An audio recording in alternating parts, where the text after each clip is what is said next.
After months of quarantine, we're all interested in how we can become our best self. The team at Permanent Makeup and Cryo is here to help you get the flawless makeup look every day without the extra effort or time.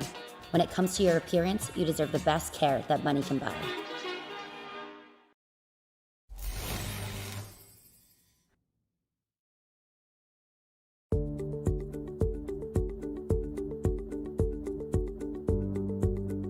Sound Art is a product that is a speaker and it's art. We combine it together and we call it Sound Art. What makes it so unique that any picture can be your speaker? Sound Art gives you the high quality sound without the ugly speaker. This isn't a picture with a speaker, the picture is the speaker.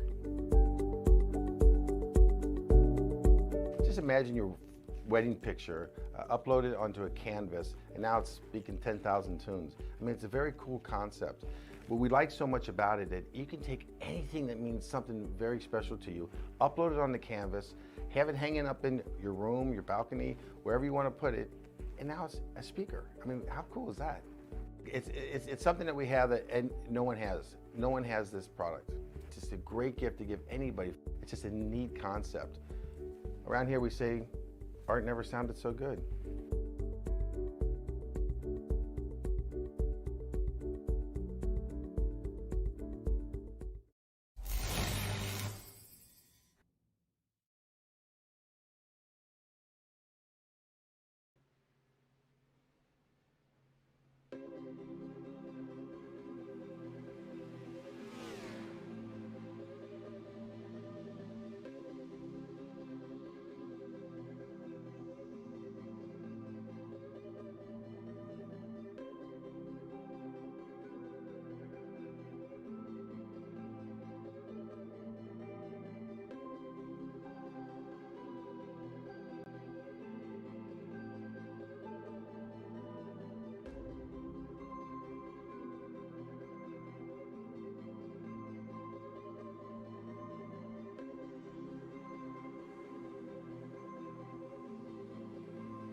Located about an hour outside of Milwaukee, Wisconsin, lies one of the most historic and renowned racing facilities in the United States. Having opened in 1955, it has become a proven ground in the world of open-wheel racing, with winners such as Andretti, Fangio, Menzel, Fittipaldi, and many others proving their skills and stepping on the top step of the podium in this historic venue. Tonight, though, a new era of history begins as the Bluegrass iRacing Series makes its first visit to Elkhart Lake as they prepare to do battle for 35 grueling laps around the 14-turn road course known as Road America. Welcome, race fans. I'm Noah Carmichael. Joe Donahue joins me virtually on the mic this evening. Trey Shuttlesworth on social media coverage, while Andrew Cardinale IV is our producer bringing you these live shots, and this is PitStop TV's live coverage of the Bluegrass iRacing Series. We thank you for tuning in across our multiple platforms such as Facebook, YouTube, Twitch, and Twitter. We join you tonight from the virtual Elkhart, Wisconsin for the 7th round of the Bluegrass iRacing Series. Joe, we were talking last night just how grueling it is to do 10 laps here, even one for that matter. These drivers have to do 35. What do you think is going to be the key to trying to get the win here at a track as tough as this? Well, I think Road America is a very unique facility, and I know a lot of people who have a very high regard to the facility and would be excited to come race here. I think patience and persistence is going to be what these drivers need to get through this race. This is a very tough track to drive, even in a open wheel car or a prototype. Stock cars are not necessarily built for a track like this. So these guys are going to have to be very patient and precise with their cars, make sure they hit their marks, make sure they don't make any mistakes that cause any issues that just over the course of the race would take them out of contention for this one. It's just all about being smart throughout the race and being persistent to get to the finish in order to finish the race. Absolutely. Right now, you see it on your screen right now, qualifying is underway as the field starts to set their laps down. Most drivers still on their out lap, as this entire road course is such a long time to get around here. So it's going to be a minute till we actually start to see it. As you see now on your screen, the live map, as Casey Barlow, as right now, he is currently at Canada Corner, which is the final few corners, one of arguably the hardest part of the whole track, is you get the run out of turn 11 at the kink through Kettle Bottoms, and then arguably the most tricky corner to try and tame, Canada Corner. So many drivers have locked up and lost races in that exact corner. You have so much of a run up and you get on the brakes and you think you have enough to make it to the corner and you don't, and you go straight into the sand. So this is going to be a very interesting race. We've had super speedways, intermediates, mile and a half, short tracks. This is the first road course race of the season, and with the exciting race that happened last week at Charlotte, it is exactly shaking up the points as you see right on your screen. Brandon Robertson still your overall leader with his one win. Matt Grenier, the newest winner in the Bluegrass iRacing Series, he is now second in the points with Casey Barlow in third. Alan Dobbs fourth, and Justin Winters currently fifth. As the points fight on behind him, still as tough as ever as we're approaching in closer and closer to that ever so exciting playoff format. Yeah, the playoffs do offer a really nice shakeup for these drivers, and it offers some reward for these guys who have won earlier in the season. Obviously, Brandon Robertson, Matt Grenier, guys who have been very consistent both last season and this season, gets them to the next step. And so they come into tonight and they don't have as much pressure on their shoulders. The guys further at the back, on the other hand, or at least further into the tail of these 16 positions, not quite the same story. But that's what the system is. That's how the playoffs work, and that's what we appreciate about it. Tonight's race is going to be really exciting. As you can see on the screen, nobody has won twice in this series yet this season, and this track offers a really great chance for someone else to add their name to that list as a single-time winner and possibly a first-time winner in this series. That's what road courses have been able to do with stock cars in the past. It lets some different drivers shine above others, and tonight we might be able to see some of the guys that have been consistent but yet to break through finally get that win tonight. Absolutely. As your screen now is Alan Dobbs, who gets a little tricky. They're going to try to keep out the wall. He ends up slapping in the kink. Another very tricky corner. That entire section from the run up to the kink all the way down the corner, a very hard place to tackle. I was going to say him as the favorite to win the pole here for Road America, but that's going to make it very interesting in the scenario. He had such a dominating performance at Charlotte up until the halfway point. He got caught out and had to deal with a top 10 finish. Right now on your screen is John Kinder, who I believe is heading out to complete his warm-up lap and start his first lap to set his hot lap for the event. As actually, no, it looks like he is on his first lap, so we're going to see a time out of the 21 of John Kinder as he comes across the line. Currently, time to be is a 2:11.8 set by Casey Barlow. John Kinder does not go fast enough, 13.1. Wyatt Brackett now setting times at a 13.5. So as you're seeing, the times are going to start to show up as a lot of drivers now setting their first timed lap of the event. And we're going to start seeing more and more times pop up as this qualifying rolls through. Yeah, and we could certainly see guys go faster on their second lap. I know tires are going to be a really big factor in this race. And they're especially going to be a big factor in qualifying to be able to go faster on your second lap, which you saw on your screen Casey Barlow trying to do. So Joshua Abbey here going wide in turn 1, so under the Briggs and Stratton bridge. If this isn't a warm-up lap, he should be coming to a stop soon and resetting this car. Ronnie Shirk Jr., you're on board with the 7 car, also sliding wide. I think he was also in turn number 1 when that just happened right there. So this just shows these guys are trying to go 110% on these qualifying laps. They know how important track position is, and they know how important starting up front will be to get through this race and avoid any calamity in the first lap. Yeah, what we're seeing is exactly what a lot of people would expect. There's just a lot of false sense of confidence that this track provides. You come in these corners with a lot of confidence thinking it'll stick, and the next thing you know, you're out in the kitty litter trying to dig your way out. Right now, eyes are on Brandon Robertson as now he sets up for the run up to Canada Corner. Let's see if he can make it through that corner nice and clean in that Corvette scheme, as we've used to seeing him throw around the GM Goodwrench Plus Chevrolet, a historic scheme in the GT category of endurance racing in American racing, which has a lot of history here at America too, with the American Le Mans Series and right now the IMSA WeatherTech Series, as he now makes his way up the hill to, I believe, complete his first lap of qualifier to see where he lines up as he makes the run to the start-finish line. Will he be able to beat the pole? No, he does not, but he will take the outside pole position. So Casey Barlow still the fastest by over a second on Brandon Robertson, as the winner from Richmond looking to be the favorite right now to possibly win the pole position and be in a key starting position. The winner from Martinsville, as he looks to be in the best position to possibly get a second win, as he right now is sitting on the pole. The only driver right now who seemingly from practice who has a shot at beating him would be Alan Dobbs if he's able to go out there and actually get a lap set. Yeah, I know, and one of the things about this race, too, I think is a really great equalizer for some of the guys who are in their first season with this series. Obviously, last season we had everybody run the ring, but this year we've got a couple new guys, or this season rather, we have a couple new guys coming to these tracks, and they've never raced on these courses with this group of people before. But obviously we didn't race at Road America last season, so this is a really great chance for all of them, whether you're Mac Rainier, John Kinder, those guys that we're used to from season 1, or you're Casey Barlow, Alan Dobbs, Tyler Reed, even those guys who are in their first season with this series. This track is going to be a little different for them in the race than qualifying, but I think in the race itself, it'll give us a really great measurement of the new guys and the old guys and just how competitive and how fast they can be on a new surface and a new track.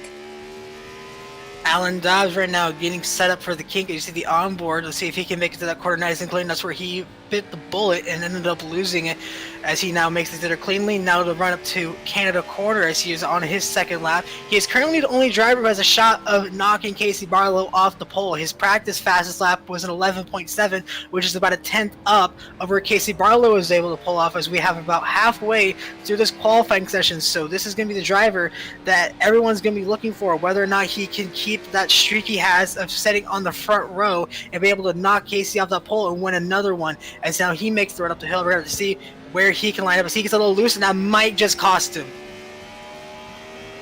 Yeah, getting loose out of that final corner, especially coming up the hill, getting momentum at the bottom of the hill is really important to get you carried up to the top of the hill where the start-finish line is. We'll see on your screen he comes in second quick. He's about a tenth, almost 2/10 off of Casey Barlow's time. That certainly had something to do with getting wiggly out of that final corner, and that's definitely not something you want to do, especially during qualifying, but during the race too, because that front straightaway is very long, and at the end of it is a fairly slow, not especially slow, but a fairly slow corner, as you see Nick Mills coming out of that final turn and getting it a little haywire himself too, but he'll still run up that hill to try to complete a lap here. Turn 1 is a great passing opportunity, and if you don't get out of that final corner, coming to the start finish line and to the front stretch, well, you're going to get beat to that corner. You're going to get beat to turn 1, and you're going to lose time. And so that's not going to be the move to go. But right here on your screen, you see Nick Mills, who jumped up with his next lap. He got up to 13th on the starting grid, I believe, with his second lap. A 19.198 will be the fastest he was able to set. Now looking at the number 30 of David Brackett, who goes wide down and turn at number 5, now making the run up. This is an also very tricky corner. This entire track is very, very tough to get around, but this one specifically, you have a blind entry into this corner, and then it's just a sharp 90-degree left-hander that feeds right into a right-hander.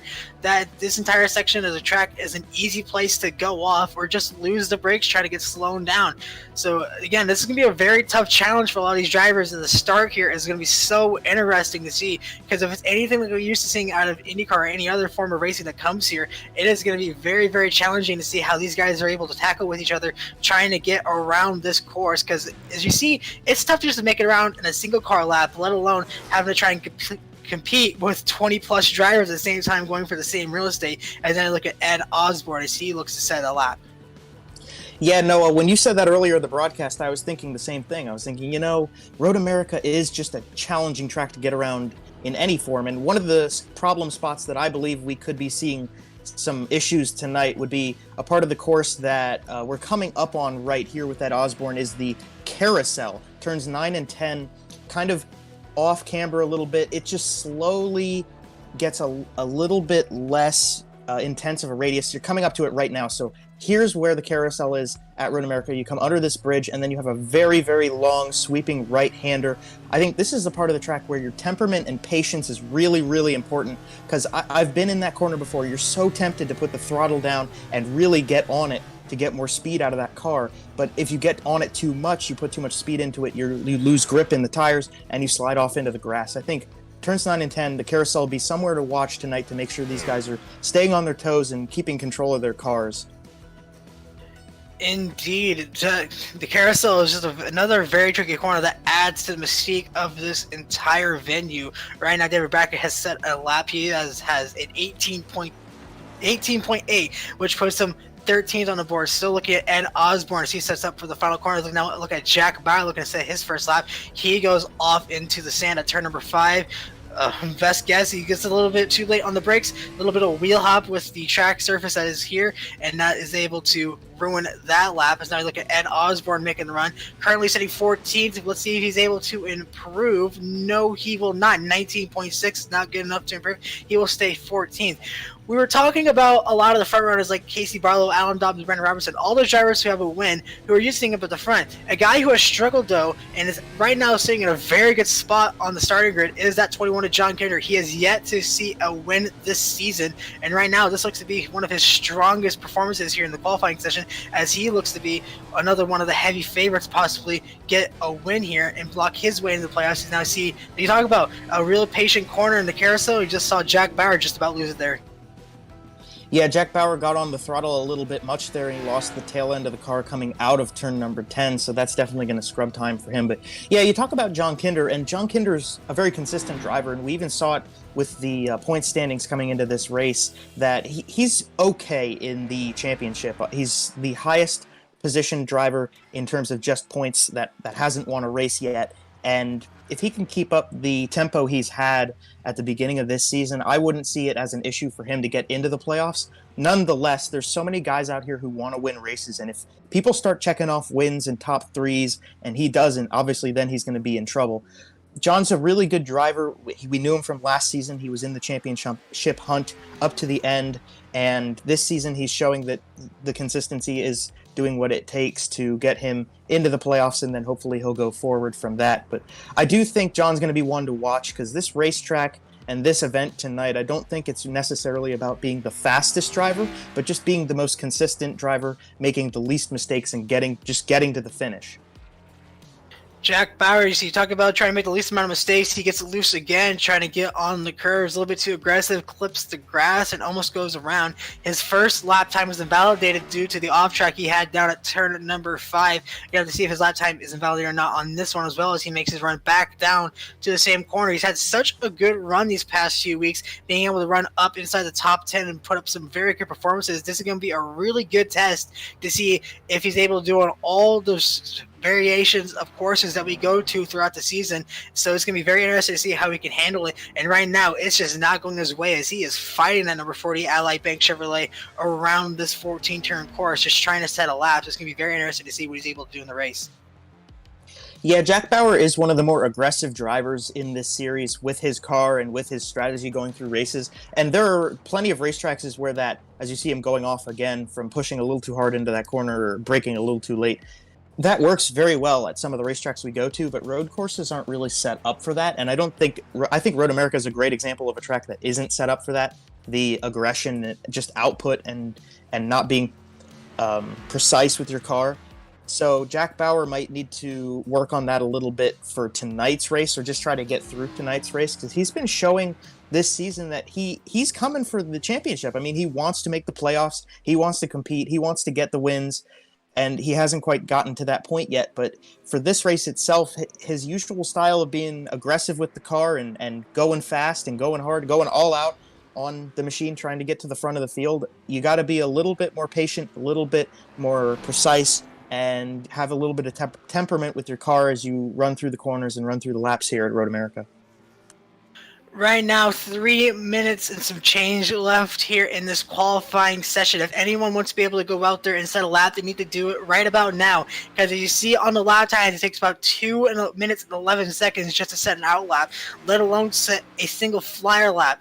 So right now, drivers like Gary Jazorski, Michael Brisson, Dylan Butler, Daniel Worthington all need to go out there and set a lap. You see Dylan Butler is out on the racetrack and at number 96 Dollar General Toyota Camry as he sets on his current out lap. So he should be able to set a lap time down, but a lot of drivers waiting up until the very end or just opting maybe not to set a qualifying lap, as drivers like Scott Fritz still sit on pit road. So the last remaining drivers right now are going to set a lap time, as we have a little over 20 drivers who are going to be starting tonight's race. Right now, it doesn't look like anybody's going to be able to knock off Casey Barlow off the top step for the pole position, as we just get ready for the start of what should be an incredible, exciting night of racing. Because it's anything like what the Bluegrass iRacing series delivers, regardless if it's at a track as tricky as Road America, they will still find a way to somehow put on an absolutely thrilling performance, and I expect nothing less of these guys when we go racing here in just a few minutes. Yeah, I absolutely agree with you 100% there, Noah. I think this is going to be a really great race. I hope everybody keeps it clean and together tonight. I was watching Dylan Butler because 2 weeks ago, I believe, about 14 days ago, so about 2 weeks ago, I was in just a random session on iRacing. It was Lime Rock with the ARCA Impala cars, the K&N Impala, and Dylan Butler showed up, and we raced. There were about 7 or 8 of us running in that race, and I got a really great start, but Dylan Butler absolutely kicked me in the tush. I mean, he really seemed to know how to get the balance of the stock car right on the road courses. So for me, coming into tonight, I know from that personal experience with Dylan about 2 weeks ago, I'm watching him to see how precise he is with this car, if he's got it underneath him, and if he's able to contend maybe to get into the top 5, maybe even start on the front row with this race. Got it a little bit wrong there out of turn number 2, so that's definitely not what he wants to see. But I would watch Dylan over the course of this race. From my perspective, I think he's a dark horse. Indeed, he will be the driver out of the Virginia area. He looks to possibly have a really good race of his own. Fast lap in practice was about a 14.8. That would be good for a top 10 starting spot here tonight. So whether or not he's able to put it together and either improve and move himself further up the field or not, he's looking to maybe have a very good starting position for this race, as he was probably going to be the last driver to be able to set a lap here in qualifying, as the rest of the drivers who are yet to set a lap either have not gone on the track or are still sitting on pit road. And with the amount of times left, or a good point that our producer brought up, or they 1x'd and have invalidated lap times and unable to set a lap in qualifying. Right now, it looks to be Dylan Butler is going to be the last driver to set a single lap in qualifying. The only driver still out on the racetrack, as far as I can see, is Jack Bauer, who has completed his 2 laps. But like we've seen last season with a couple drivers, they, even though qualifying's over, they still opt to stay out on the racetrack to try and get a couple laps and learn the track just a little bit more, as Dylan Butler's lap is now going to be invalidated as he goes wide off into the kink. So he will not be able to take a top 10 starting spot. He'll have to start further off in the back after that small little mistake as he heads off into Canada corner. As now we just wait, as now he's going to go off in Canada corner and into the tire barriers, now end his qualifying run here today. And that should be the last of it, as now we just wait for the field to grid up to start tonight's main event. Yeah, so we'll take these final seconds off the clock. Nobody's going to advance anymore. So Casey Barlow is going to be your pole sitter. And obviously you saw from Dylan Butler, these guys are just going to be gunning for it. And they were pushing as hard as they could in qualifying. But now it's time to reset the mentality, kind of get into the mode of let's just get through some turns. Let's be consistent. Let's be persistent. And let's get through these laps to get to the finish. And with that being said, let's take a look at your starting grid for tonight's action. As we talked about, starting on the pole in the number 51 is going to be Casey Barlow with Alan Dobbs lining up on his outside. Lining up behind them in row number 2 is going to be the number 2 of Brandon Robertson. Your current points leader is John Kinder starting 4th, still looking for his first one. Starting back in row number 3 is going to be the number 33 of Wyatt Brackett, with last week's winner Matt Grenier lining up in 6th. Back there in row number 4 is going to be the number 28 of Adam Lancaster's Bryce Hunter lining up in 8th. And then rounding out your top 10 for tonight's action is going to be the number 08 of Nicholas Nagel, with Joshua Abbey rounding out the top 10. We throw it back to row number 6. On the inside is going to be that Monster Energy number 38 of David Brackett. Starting to his outside is the number 88-3 of Chris LeBourgeois. Rolling off in 13th position on the grid, the number 7 car, that's Ronnie Shirk Jr., and to his outside will be the 42 machine, that's Ed Osborne. Starting in 15th spot on the grid, the number 46 car is Nick Mills, and will be Wes Wiggins starting to his outside in that 88 machine. Starting 17th on the grid, the number 68 of Ryan Kendall, and to his outside will be the number 13 machine, that's Brian Terry. Rounding out row number 10 on this grid, the driver out of Pennsylvania in the number 113 car is Daniel Worthington, and his outside, another Pennsylvanian representing UNOH in Ohio, is Scott Fritz. And as the field rolls off, the final positions left is going to be the number 55 of CJ Mason, the number 71 of Michael Brisson, the 48 of Jack Bauer, the 96 of Dylan Butler, and the 18 of Gary Jazorski. As now this short pace lap going to be done here in just a second. The pace car are going to send it up pit road as the field makes it up the hill. We thank you for spending your Wednesday night with us here on PitStop TV.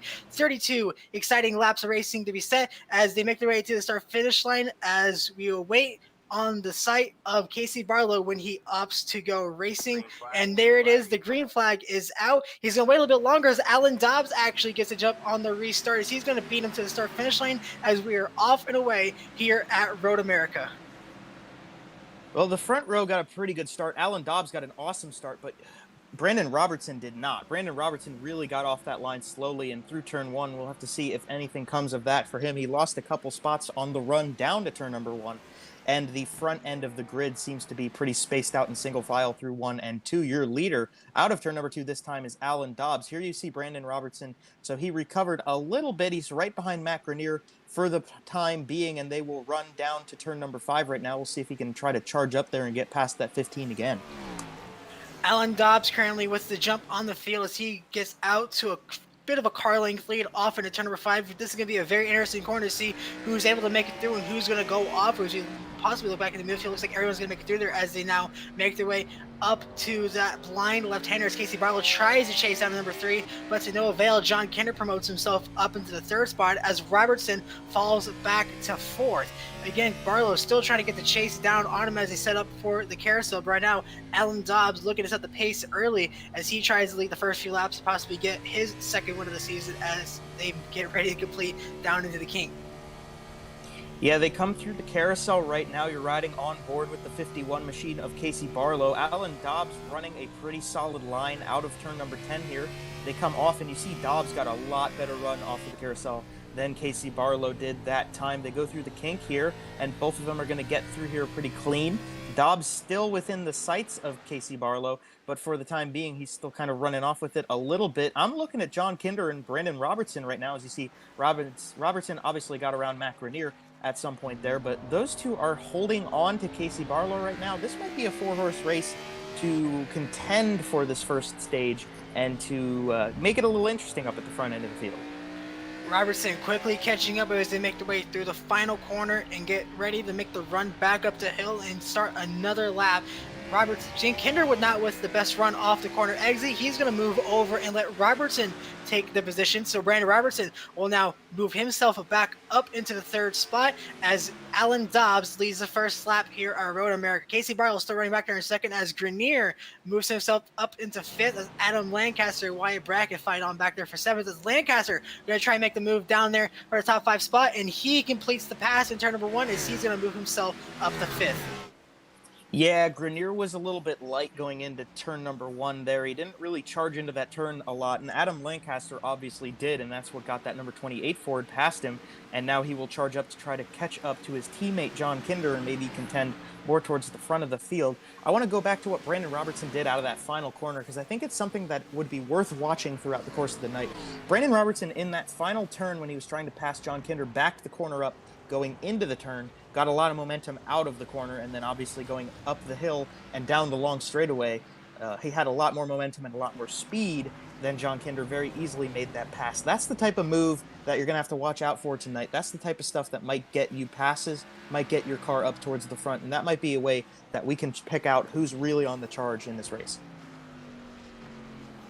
Alan Dobbs still leading the race as of right now as they make their way through the carousel. He has about a half-second lead over the number 51 of Casey Barlow.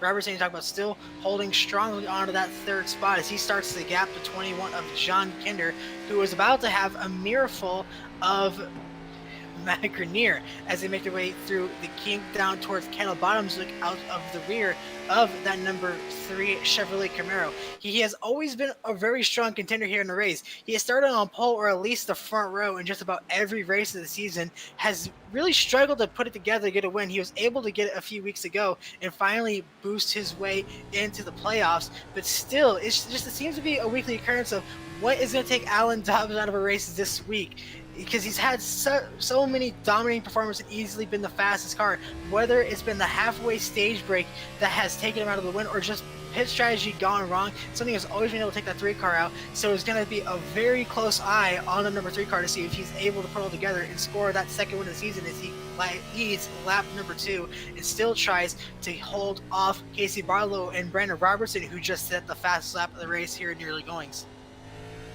Yeah, you're absolutely right about Alan Dobbs, and it was tough to see because he was so strong for so long before he finally broke through and got to the finish of a race in first place. But that's what's really great about the playoffs is that the driver was a little bit not quite there and couldn't quite finish the races out, but he was very fast, Alan Dobbs, that is. And when that paid off was when he finally got to the win.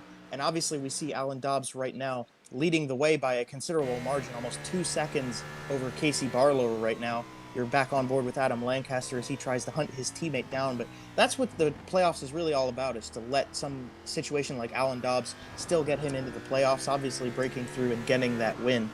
You're riding on board with Adam Lancaster up the hill into this left-hander that you can't see quite through, and then they will start their trek back around to the second half of this 4-mile course. We're coming through turn 7. You see John Kinder got a lot better run out of that corner that time, Noah, than Adam Lancaster.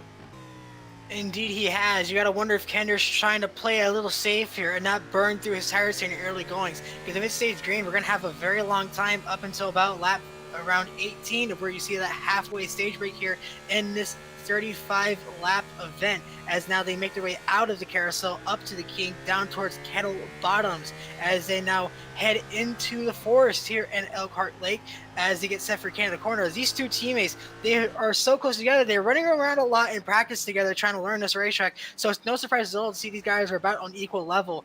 Adam Lancaster and John Kent are both drivers who are very capable of getting a win here in the Bluegrass iRacing Series, but have yet to do it this season. Lancaster had a late season breakthrough and won it at a very chaotic field, Talladega. John Kinder having the late season charge to put himself in the championship fight. Both these guys very, very capable of taking a win and putting their names in there. But regardless of whether or not they get a win, I would believe they could easily make it just on points alone. But regardless, one of these two drivers, or both of them, would love to get a win to lock their way in, just to say they finally got that monkey off their back and won a race this season. Yeah, absolutely. No, winning races isn't just about getting into the playoffs. Obviously, these guys come out on a weekly basis to try to win races, and being able to do that, especially here at Elkhart Lake, this track is very well known, very popular, and prestigious to win at, especially in a stock car. If one of these guys could get to the finish and be on top, that would be a big accomplishment for them, and it would be certainly something worth talking about post-races, just the ability to finally break through here at Road America. The point would be the thing that I think is going to really affect their ability to get to the finish in the front is going to be their tire preservation. You just said it, and I know we talked about it earlier in the race. The tires are going to be extremely important at the end of the stage and the end of the race when they've run a couple laps on them and they're worn down, they're used up, they need to be changed, but you can't come in because you've still got 2-3 laps left in the stage or 2-3 laps left in the race. If you can preserve your tires up to that point, I think that's really how you're going to give yourself a chance to be competitive at the end. As you see Gary Jaworski sliding off the track, he's going to try to regain control of that 18 car, and he does so quite well. You see only Nick Mills behind him back there. That's David Brackett, actually, that is slow, lets those two cars by on the trek down to turn 5 here. I'm not quite sure what that was about, but he lets the 68 through. Ryan Kendall, you're watching him on your screen right now. Now making the run up to turns 6 and 7. You see that static camera. Now you have the onboards, Ryan Kendall. He won a stage back in Las Vegas, but has since then really struggled to put it together and run back up at the front as he has been, as he tries to fight with Daniel Worthington for the 17th spot as they make their way down to turns 8 and 9, setting up for the carousel. At that 113, usually sponsored by Jack Daniels, as we've always seen in the past. This is a very new design, another black and green car on the racetrack, now sponsored by Milner Designs. Look out of the rear of the number 113 with a mirrorful of that 68 Chevrolet Camaro as it's set up for turns 10, 11, and 11A as they set down for the fastest part of the racetrack and also the trickiest part of the racetrack. Let's see if they can make it to the kink nice and clean. It looks like they will, as now they're going to have a fight. They might go side by side down into Canada Corner, which will be a very interesting part to see. Kendall's going to back off and just let him have it, as now you're going to see whether or not these drivers can keep it on the brake and keep it out of the litter as they are trying to run down Scott Fritz. And you see a neon yellow number 1 for Mustang. Yeah, you saw Daniel Worthington kind of protect Ryan Kendall's run, because through the kink, Ryan Kendall absolutely got that turn perfect and got it off way better than Daniel Worthington down the straight towards Kettle Bottoms and Canada Corner. You see right here, I think Worthington got through that turn a little bit better, so you're going to see the 113 slowly increase the gap between these two cars right here. But if I'm learning anything from this last lap, I'm watching Ryan Kendall in some of the slower turns. I think that's where Ryan Kendall seems to have a small advantage over Daniel Worthington right now. That might be where he can put that 68 car in front of the 113. Absolutely, indeed, as they make their way off to the downhill part out of turn number 1 towards turn number 2. A 3-car fight now taking shape as you talk about the 38 David Brackett now catching up. He was slow out of this corner a lap ago and let these two by. Now he is right on the back bumper as we have a 3-car fight going on there for the 16th position. As up towards the front, though, it looks like Casey Barlow is starting to run down the number 3 of Alan Dobbs. Indeed, he is. They're about in the same vicinity of each other, about less than a second. As you still see the onboard there with David Brackett, as you see now the run up through the trees. And look at that, the top 3 all within under a blanket of 1.5 seconds as they make their way up to Canada Corner. So while we were looking back towards the mid bit of the field, these guys are like, hey, give me a chance here, bring the camera back up to us, because now these 3 are under a blanket and they can easily put up a fight here, and we might be able to see our second lead change of the race as they make their way to the final corner. You see Alan Dobbs leading him through their bowl. They're all about equally separated, that being in front and behind of Casey Barlow right now. Brandon Robertson's really impressed me so far in the start of this race, that he's gotten back up. He didn't have a great start in this event, but he charged back up and he's within reach of Casey Barlow. I wouldn't say he's within reach of a pass in this turn per se, but I definitely think that's close enough for Brandon Robertson to put some pressure on and slowly trek into this gap between him and that 51 machine and be able to pass him in due time. This is a nice little race right here, and this is a pretty exciting little mashup of Dobbs, Barlow, and Robertson. These three have been showing they're pretty fast overall in this series this season, and they're three of the big guys to watch for the championship later on. Yeah, last season we always talk about the big three. That was John Kinder, Travis Miller, and Justin Winters. This season looks to be Alan Dobbs, Casey Barlow, and Brandon Robertson, because these three have really started to show their own. Alan Dobbs and Casey Barlow, two new contenders here in the Bluegrass iRacing Series. Robertson, who was in a very good spot to win the championship last season, but took 2 off weeks, and that sadly eliminated him after a couple bad finishes late in the season. But now he coming back to this season with a new bit of redemption on his mind to try and redeem himself for that lost championship that easily could have been his last season.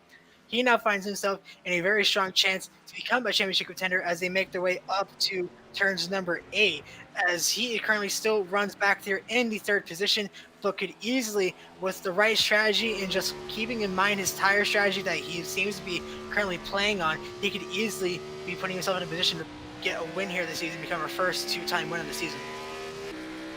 Yeah, and certainly right now, you don't have to be the leader. Obviously, we're only on lap 6. We got 35 laps in the entire race. You don't have to be in first place right now to be the winner at the end. You just have to be consistent. You just have to hit your marks, preserve your tires a bit, keep the car underneath you, and just slowly get closer and closer to Dobbs and to Barlow. They've showed themselves to be very fast right now. So if Brandon Robertson can hold on to the tail of these two cars, especially up to that stage break at lap 16, when they can come in, get fresh rubber, top off, and get ready for the long haul to the end of the event, that would be a really great spot for Brandon Robertson to be in. So maybe his strategy isn't quite to be putting pressure on Barlow and trying to get into second place, but just hold on, trek through the first stage, and get ready to set up a nice run to the finish. Absolutely, they would be. He's still keeping about a consistent pace with the top 3. The gap to 3rd to 4th is about 5 seconds between Brandon Robertson and John Kinder, so an easy breakaway from the top 3. As it looks like Dobbs got a little wobbly out on the exit turn 1 as he makes the downhill towards turn number 2, as they now set up for the run down towards Moraine Sweep down to 5. So again, these guys are just really close to each other. So it's either they're just going to try and wait it out to that halfway break and talk about a lap 16, or they're just going to try and see and wait to see if someone makes a mistake and try to capitalize on it. But regardless, these guys are just setting a very consistent pace, which you talked about in qualifying is to be one of the keys to win this race, is just being consistent and staying on par with these leaders, and that could easily get you a win, as it looks like what Casey Barlow has in mind, as he is just not letting go of the number 3 machine. Yeah, it seems like if you wanted to right now, any of these 3 guys could put a little bit more aggression behind the wheel and try to make a gap smaller or larger, depending on whether you're Alan Dobbs at the front trying to gap Casey Barlow or Brandon Robertson trying to catch up. But they seem to be spaced out and pretty conservative through these turns right now, so I do think they're trying to get through a little bit of this mid-stage of the stage right now and just try to trek these laps out without screwing their car up too much in the process. You're on board, and we're going to check back in more towards the middle of the pack right now. Ronnie Shirk Jr. on his way down to where Wes Wigand is in front of him. You see that gap's only about a second in between the two of them coming down into turn number 5, but the gap has closed immensely by Ronnie Shirk Jr. braking maybe later than Wigand, or at least being very keen on his braking zones right there into turn number 5. Up through turn number 6 they go. This gap definitely has closed a lot, and Wes Wigand's going to have some pressure from behind right now. Yeah, he's just slowly reeling him in, which is exactly what you want to do, and not too far in front of them, I believe, is the number 48 of Jack Bauer, currently running up there in the 12th position, as you now look out of the rear of the number 88 Chevrolet Camaro, who has a mirrorful of the number 7 of Shirk Jr. So again, to talk about the 3-car fight going up there towards the front, or the 3-car fight going on towards the middle of the field between Bauer, Wigand, and Shirk. So just like how it was at Kansas 2 weeks ago, just wherever you look on this racetrack, even though it's such a wide racetrack and a lot can happen, there's always something on this racetrack interesting. And just as I say that, another interesting breakthrough going on as Alan Dobbs now making the long trek down pit road for his first pit stop. Looks like he's going to split the stage right in half, and he's going to be the first taker to try and throw these leaders off with the pit strategy. He's going to look to take his 4 tires and fuel. Yeah, that was really interesting. I didn't really expect that. I saw a couple other guys on pit lane too. I believe Nicholas Noggle was one of the ones sitting there when we passed through, but Alan Dobbs comes in and he's putting fresh tires on. You can see, by the way, they're jacking up the car right now. He's going to get 4 tires on that car and get back out on the track. He's splitting this first stage in the dead center right now. That's pretty good strategy if you're going to come in the middle of the stage to get tires, and I wonder if the rest of the guys are going to be following suit this time around. Absolutely going to have to see whether or not the undercut is going to work. An update on the rest of the field right now. Right now we only have about 3 cars a lap down, all currently still on the racetrack. The first driver who would be possibly in a lucky dog spot would be the 13 of Brian Terry. He's still finding himself sitting on pit road. The 96 Dylan Butler currently setting off the track. I saw him pit at the end of the first lap, so right now he's playing a bit of damage control inside that number 96 machine. And then the OA Nicholas Noggle currently sitting 2 laps down back there in P25, just trying to bide his time and ride around the number 08 Toyota Camry. But still out in front, your leader is Casey Barlow as you look at the onboard of what I believe to be is the 52 of Justin Winters. No, the 21 of John Kinder running back in the 6th position as Wyatt Brackett right behind them as the fight for the 6th position begins to rage on as they make their way down to the kink into Canada corner as we wait to see the rest of the field if they choose to make a pit stop or not. They're challenging each other right now. I'm surprised Wyatt Bracken and John Kinder are racing as hard as they are. It looks like they're really on the money coming down into Canada corner right now. Obviously, you see a pretty significant gap in between the 21 and 33 machines. But yeah, like Noah said, I mean, it's just the pit stop cycles and everything. We're going to wait and see how that all fans out and what comes of that at the end once everybody's come through and done their pit stops. Casey Barlow and Brandon Robertson back at the end of your screen. You see the gap has built significantly between those 2 cars, but they both retain their spots on the racetrack, so neither of them come through the pit lane. I wonder if right now they might be running a little bit faster as you see Matt Grenier, the number 15 Ford, coming down the pit lane at this point, coming through lap 9. That's Wyatt Brackett now behind him, also going to be coming in. I believe Wes Wiggin follows him. And no, sorry, that's Bryce Hunter in the 9 machine. So we're getting a lot more of these guys coming through pit lane right now and topping off to try to get to the end of this stage. But I wonder if Casey Barlow is faster right now, having stayed out and not come in for the new tires and weighing the car down with gas. He's going to try and stretch it out as long as he can, possibly trying to maybe see if he can stretch it out to that 16-lap marker, or he's not even focused on trying to take the stage, but more focused on just trying to take the win. We've seen a lot of drivers do in the past as Matt Grenier drops the jack and he's down on the way to get back on the racetrack to see where he files back in the next lap. Sugar Jr. now on pit road, a couple takers in front of him as well. That is the 48 of Jack Bauer and company, and you see number 88 of Wes Wiggin now making his way down pit road. So again, a lot of the drivers now starting to get the pit road. This is a big gaggle of cars making their way. That is the number 1 of Scott Fritz, the number 60 of Ryan Kendall, and looks to be the number 18 of Gary Jaworski making the long drive down pit road. Kendall looking to be one of the first pistols on entry as they're all going to come down. And we have a spin as Casey Barlow loses it looking out of the exit of the carousel. He's going to knock it into the Jersey barriers, trying to get it turned back around in a very dangerous spot to try to rejoin the racetrack. It is right on the corner apex of the carousel. They'll hand the lead over to Brandon Robertson, but that is a gut-wrenching blow to the race leader as Brandon Robertson now takes over race lead as we try to look at a replay on what happened. As he makes his way through the carousel, this is what Joe talked about earlier. It's just a very patient corner. You have to be on your marks. He gets a little bit wide off, and clips the grass and knocks it into the inside retaining wall, almost gets hit by Nick Mills, and then just tries to keep off the racetrack and spins it around. But that is a devastating blow to your race leader, and that will easily put an end possibly to his chances of a win as he tries to ride it out to this halfway caution.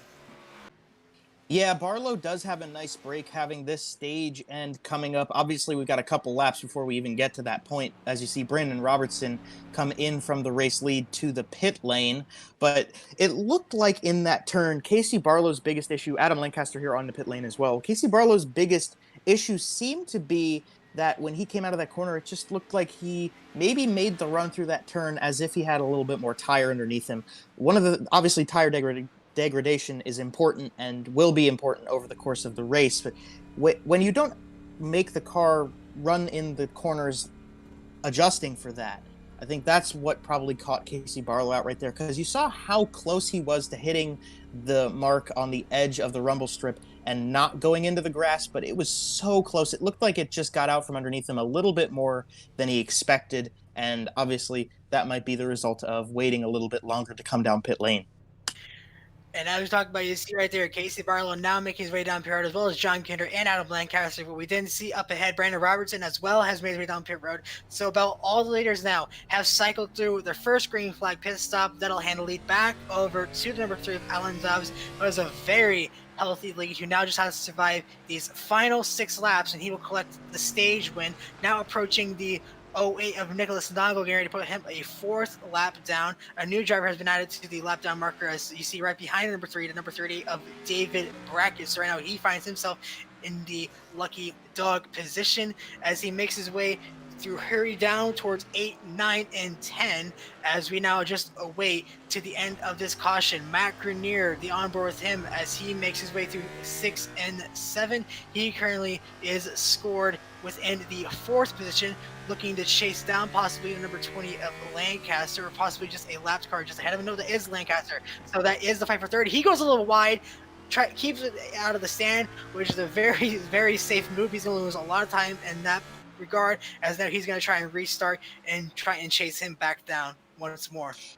Yeah, Grenier got a little aggressive into that turn, and here's Wyatt Brackett making a pass down the inside. Maybe it doesn't quite go for him on the inside of Bryce Hunter. That is a battle for 6th position, so that's definitely worth something to both of these guys who are trying to put names up further in the listing of drivers in the playoffs. I know Bryce Hunter is right at the cusp of making it into the playoffs right now, and obviously we've got plenty of races left before that cutoff really comes through, but points are important the whole way through the season, and any you can pick up today are going to help you towards the end of that cutoff stage of this regular season. And Bryce Hunter's going to try to keep Wyatt Brackett behind him right now. 6th place is a really great run for this 9 machine. He's had some up and down events so far this year. As I say that, he goes a little bit wide, not too far wide, but just a little bit wide out of Canada corner. Wyatt Brackett caught right up to the tail. We got a nice little battle for 6th spot right here. Through Thunder Valley and Bill Mitchell Bend as they make their way up to turn number 14 with the run back up the hill, as the 33 of Wyatt Brackett's right in the toe of the number 9 of Bryce Hunter as he makes their way up the hill to the start finish line to complete another lap again, as the fight for that 9th position and who's going to get either the 1 stage point or 11. I actually boosted their way all the way up to 6. I had to wait for the timing scoring on my end to update, as they're going to make their way down the turn. Most of this actually is a fight for the 6th position as they try to chase down John Kender, who is a very safe about 5 or 6 seconds ahead of those two. So still, we just are now in the waiting game for that halfway stage caution. But regardless, like we said at Kansas, wherever you look, there's always going to be a fight on the racetrack. And right now, there looks to be a very gritty fight about to take place on for this 6th position as of right now. Yeah, and the stage points are what they're really going for right now. I mentioned it in my last stint here, and Noah obviously hinted at it as well. It's just very important at this stage in the race to try to fight for at least another position, especially inside the top 10 here, and try to get further up towards the front. Wyatt Brackett still all over the tail of Bryce Hunter out of turn number 6 this time, and through turn 7. Hunter got a little bit better run into that corner. He apexed the turn better than Wyatt Brackett did. Wyatt Brackett's entry was a little bit shallow on that one. They come through again. Wyatt Brackett, oh, is he going to make contact with the tail end? He almost did. He maybe got a little piece of the rear of the number 9 machine as they come through the carousel right now. You see Brackett trying to back that turn up so he can maybe pull some momentum out of turn number 10 this time. And indeed, he runs all the way up to the rumble strip to try to keep as much speed in that car as he could through the kink this time. Right nose to tail. Wyatt Brackett giving a ton of pressure to Bryce Hunter as they head down towards Canada corner. We might see a dive from the 33. Yeah, a very nippy fight going on here between number 33 and the 90s, make their way through Canada Corner up to Thunder Valley.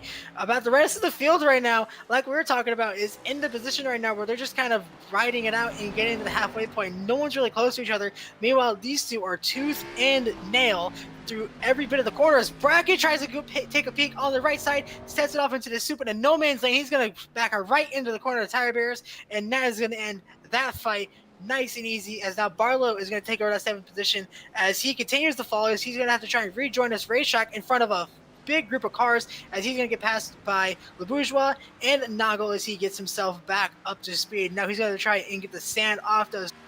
Another gut-wrenching blow as we take a look back at the replay of that number 33 machine. Yeah, that was a tough break for Wyatt, but he was just going into that corner with a lot of speed. You see him here behind Bryce Hunter. He's trying to figure out how to get around this 9 machine. They come into the final corner, and he missed his braking point by just a tad, but you saw him commit to going to the outside of Bryce Hunter pretty early on in that turn, or at least that turn entry, because he knew he missed that braking point, and he was going to go off to the side. So at least he didn't take Bryce Hunter with him. Very respectable to do, but yeah, he just missed that.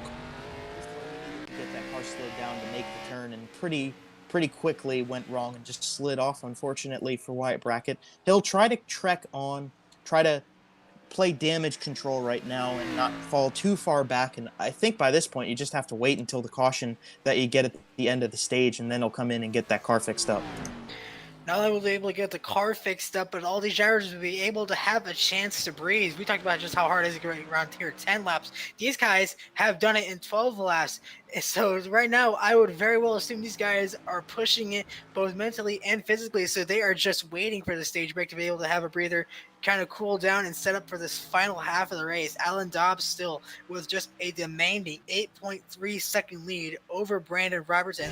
Lancaster still holding on strongly to the 3rd spot with Grenier in 4th and John Kinder rounding out the 5th position as we complete lap number 12, as we now have about 4 laps to go here in the first half stage, as Dobbs still just biding his time and dominating the early half of this race.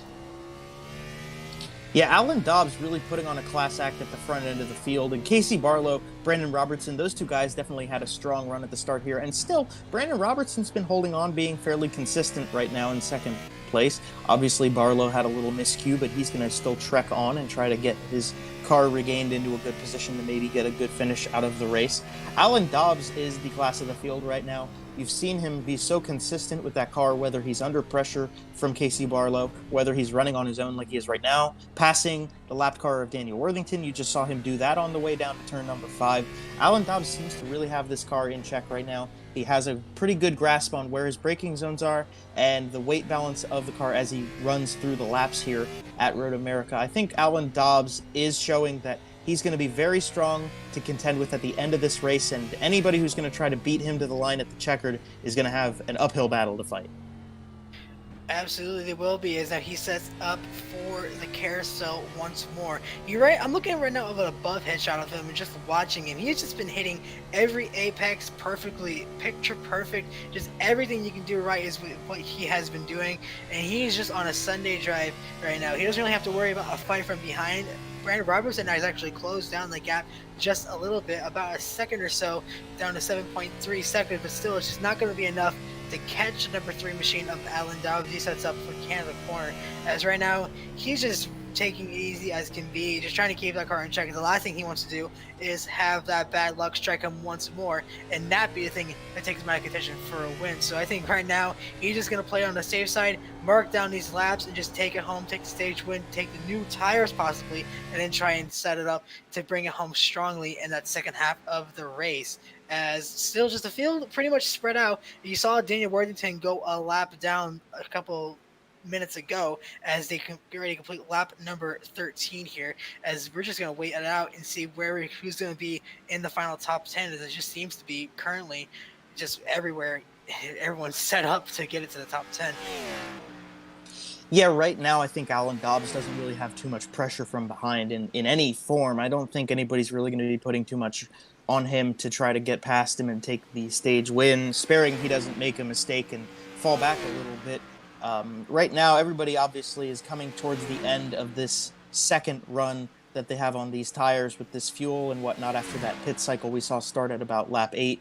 And we're working towards the end of that one right now. The cars are getting worn out a little bit. I think that the tires are probably going to fall off pretty significantly compared to when they came into the pits, obviously, but maybe to where they're liking the tires for this run at this point. They're not really going to be running at 110% with the rubber on the rims right now and getting these laps ticked off. But obviously, the situation I just described isn't quite the same for Gary Jaworski. He's putting some pressure on and coming to the kink this time.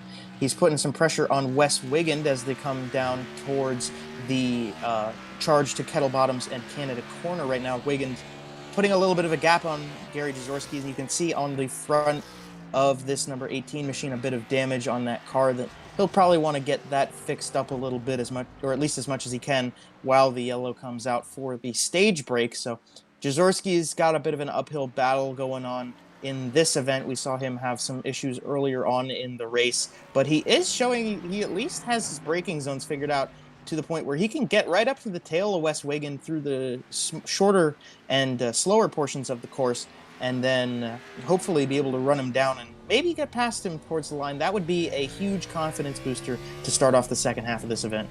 You now look further up into the field. Now look at Casey Barlow with a dive bomb trying to get around number 71 Michael Brisson for the lapped car, as Barlow trying to outrun Joshua Abbey, as now they start to spread it out once more as Bourgeois, actually not the number 5 of Joshua Abbey, is now they set it up into the carousel. You see just about a big gaggle of cars right there, whether or not they're lapped. You see Nicholas Noggle running there behind the number 83 of Le Bourgeois. Behind them again, Michael Brisson, and then you see Wyatt Brackett back there on back because they set it up for the kink. This giant gaggle of cars, as we are now with 2 to go here in the first stage of the race, as Casey Barlow is trying to outrun Le Bourgeois there for the 7th position on the racetrack, but they got to be very careful. Go talk about Wyatt Brackett number 33, not too far behind. The only thing separating him is the 2 of Michael Brisson and Nicholas Noggle, as right now he looks like to get past Michael Brisson there in Canada Corner as they set it off back up to Thunder Valley.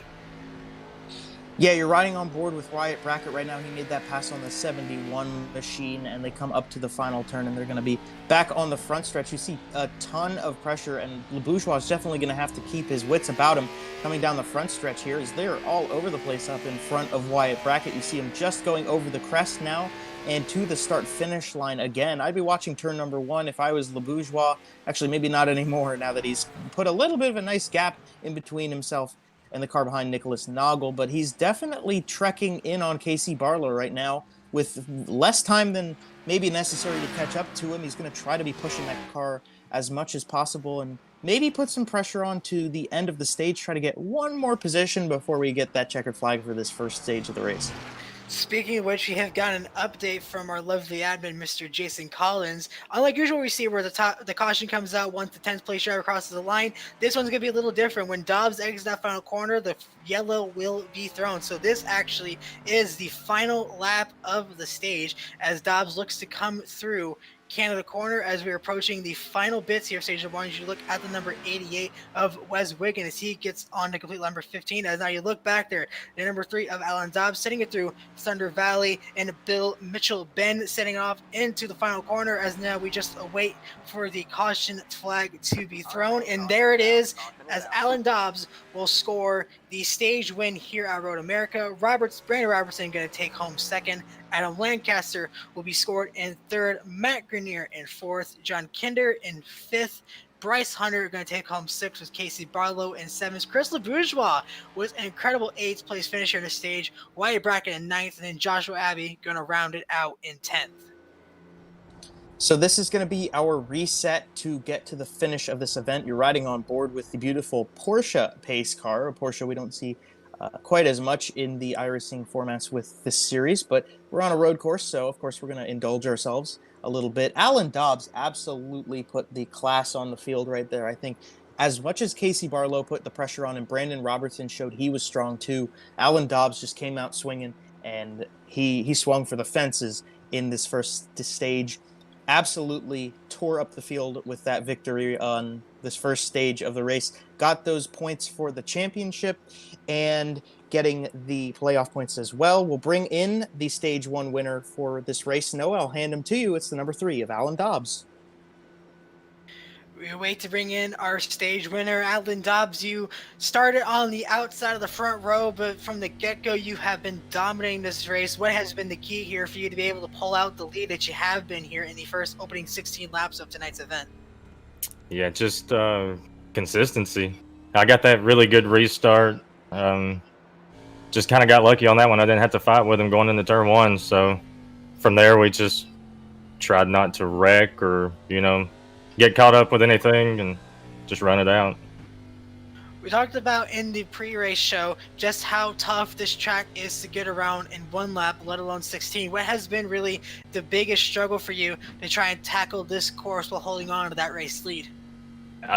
The car has no grip at all in the front or the rear, and if it's going to have grip, it's only going to have grip on one end. So it's a handful, but you really just got to be patient with it. If you try to drive it too hard, that's when you're going to find yourself in trouble. And now as you set up here for the final half of the race with no cautions barring to be called, what is going to be the strategy for you to try and outrun these leaders to take your second win of the season? I'm not worried about outrunning them, just worried about not wrecking before they do, for sure. All right, well, before I let you go here to get set here for the second stage, who do you have to thank for your stage win here tonight? Just thanks to all the guys here. Thanks to you guys for the broadcast. All the viewers watching. Appreciate everybody that takes a part in this. All right, well, congratulations on a stage 1 win. Good luck here in the second half, and hopefully we get to talk to you some more here at the end of this. I hope so. Thank you. All right, that is going to be your stage 1 winner, Alan Dobbs, as the field now bunches up as we get ready for the pits to open and what I would assume to be a whole group of leaders to come down pit road and get the fresh tires. They get set for the restart here in about a lap or 2 time. Yeah, I absolutely think everybody's coming down pit lane. There's no question about that. One of the things I want to mention while we still await our run up to where the pit stops are and that we can see how the pit strategy turns out is what Alan said about the car being a handful right now. I've always thought that when the car is a handful, it keeps your focus on the machine. And I think if you're running this race right now and your car is a handful like Alan Dobbs said it is, and you're loose everywhere, you have no grip, I think that's really going to keep you on your toes and keep you focused on your racing machine, which might be what you need right now. It might be what you want to have underneath you. As you see, the field peeled off, or at least the leading couple cars peeled off. Adam Lancaster was not one of those guys who came down pit lane. You saw him behind the pace car. See some more going around the outside. You see Alan Dobbs leading the way down the pit lane, though, and he's going to lead pretty much the entirety of the field down to get what I presume would be 4 tires and topping off on gas. Because you're going to need 4 fresh tires on this restart, Noah. Absolutely. As now we see the drivers make their way into the pit boxes. Dobbs, Robertson, Kinder, Barlow going to go all through 4 of them and take his place on the first pit stall. Wide bracket falling in behind. As now we wait to see these 4 tires in fuel and who's going to be able to win off pit road first. Adam Lancaster drops the jack first. Alan Dobbs is going to get off away early as Lancaster is going to jump all the way up to 3rd with that, almost beat Robertson, and they make contact, and that is not what you want to see. That might be a pit exit violation on 28, but that is a very devastating blow to number 2 car. You got to hope he didn't get too much damage out of that, but that was a hard hit to the inside wall, as that car looks to be a little skewed, as that is a devastating blow to the points leader. I don't even know what to say about that one. That is absolutely a heartbreak for Brandon Robertson. That grabbing down the straightaway. We'll get a replay here and show you that one again. That car was really consistent and really strong. I was thinking Robertson was going to be a big factor in the finish of this race. You see Adam Lancaster and Brandon Robertson coming out side by side from the exit of the pit lane, and there was that jut of the concrete wall that Brandon Robertson was trying to avoid, didn't quite get around it, and it hooked him at the very end off the tail of the right rear of that machine. Unfortunately, slid him right into the wall. You'll get another replay here. So we're with Brandon Robertson in his pit stall. Nothing quite out of the normal. Well, nothing out of the normal quite yet, as he gets the right side jacked up here for the completion of 4 fresh tires on that machine. Dobbs got him out of the pit lane, no question about that, but Lancaster got a really great pit stop, came out beside him, and just trying to have enough room between both himself and the wall and himself and Lancaster. Obviously, he misjudged how much room he had to his right side and just clipped that wall. Unfortunately, that's going to be a big blow for Brandon Robertson, but he should be able to get that car fixed up and maybe before we even get back to Green Flag Racing, get it back on the grid. And now as you see the onboard of McInerney as he was exiting the pits, he had a bird's eye view of this entire as Robertson still just grabbing on the racetrack as the field passes him to try and catch up to the tail end of this field as he is just trying to limp it back to the pits, but that is going to cause a really big shakeup to the front end of this field as Alan Dobbs, still your race leader. The car in front of him is David Brackey. He opted to stay out in order to get his lap back, so he will take a wave around, go to the back of the field. Same for Nicholas Noggle up ahead. He is going to go now 2 laps down. So your top 5 out of the stands is going to be number 3 of Alan Dobbs. McInerney, last week's winner, promotes himself up to 2nd. John Kinder in 3rd. Bryce Hunter, who boosts himself heavily up into the 4th spot as Casey Barlow takes up to 5th. As I wonder what happened to Adam Lancaster as he has fallen way back in the field after that. It looked like he had come out 2nd. Got to wonder if he did in fact, it looked like he might have gotten a pit exit violation because he ran over the yellow line on the pit exit to try and avoid Robertson. So that is another big break in this race as that's really going to hinder his performance as he falls to the rear.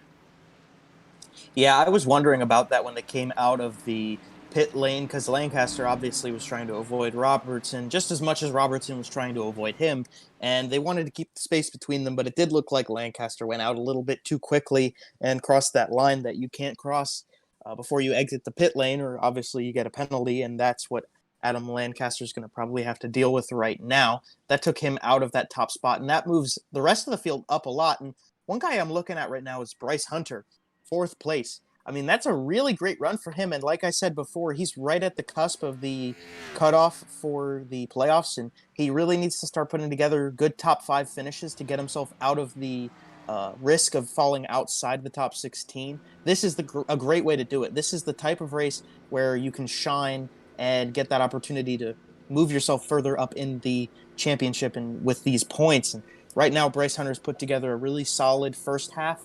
And he's just showing that he could keep it together and push forward to give us a really nice run in the second half and get himself further up in the points.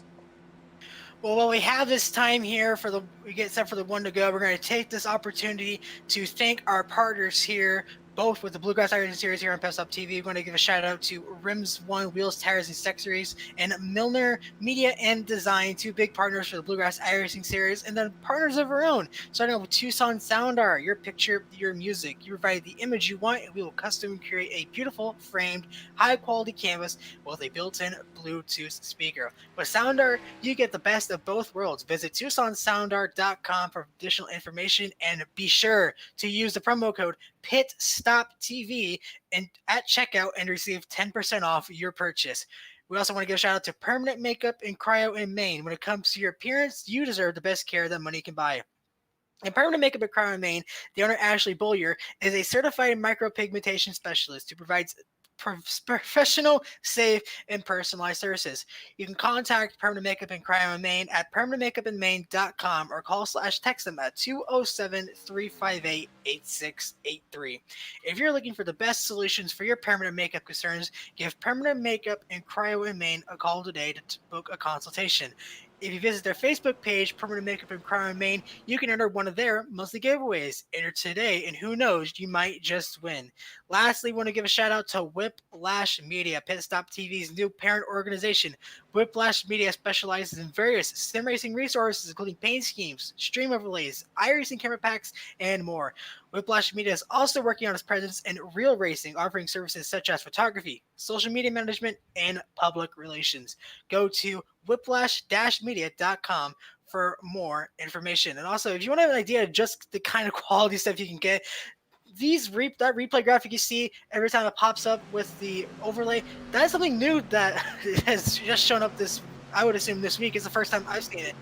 And believe we didn't make it, but still, it's just a absolutely beautiful graphic that we now have. And it really caught me off guard. I love seeing, but now the field now going to double up as they make their way down towards Canada corner. Alan Dobbs going to lead the field back. Matt Grenier going to line up in second. John Kinder in third. Bryce Hunter in fourth. And Casey Barlow going to try and rebound back from the fifth position as we make our way all the way up to turn 14 and get ready to go green once more to close out the final 12 or so laps of this race. Yeah, I'm going to be watching Alan Dobbs to try to make the same sort of start off this one as he did at the very beginning of this race. And I'll be watching to make sure that nobody else gets caught sleeping behind him when they make that charge after they roll up the hill. So we're riding off the tail of the Porsche pace car that's going to be pulling off here. Alan Dobbs backs them up a lot out of that final turn right there. But they do get double file, and they will slowly roll to where they can start racing at the drop of the green flag. Dobbs leading the way, Grenier to his outside, Kinder and Hunter in behind him. And as they come over the crest of the hill, the green's going to come back out, and Dobbs with a great start off the restart.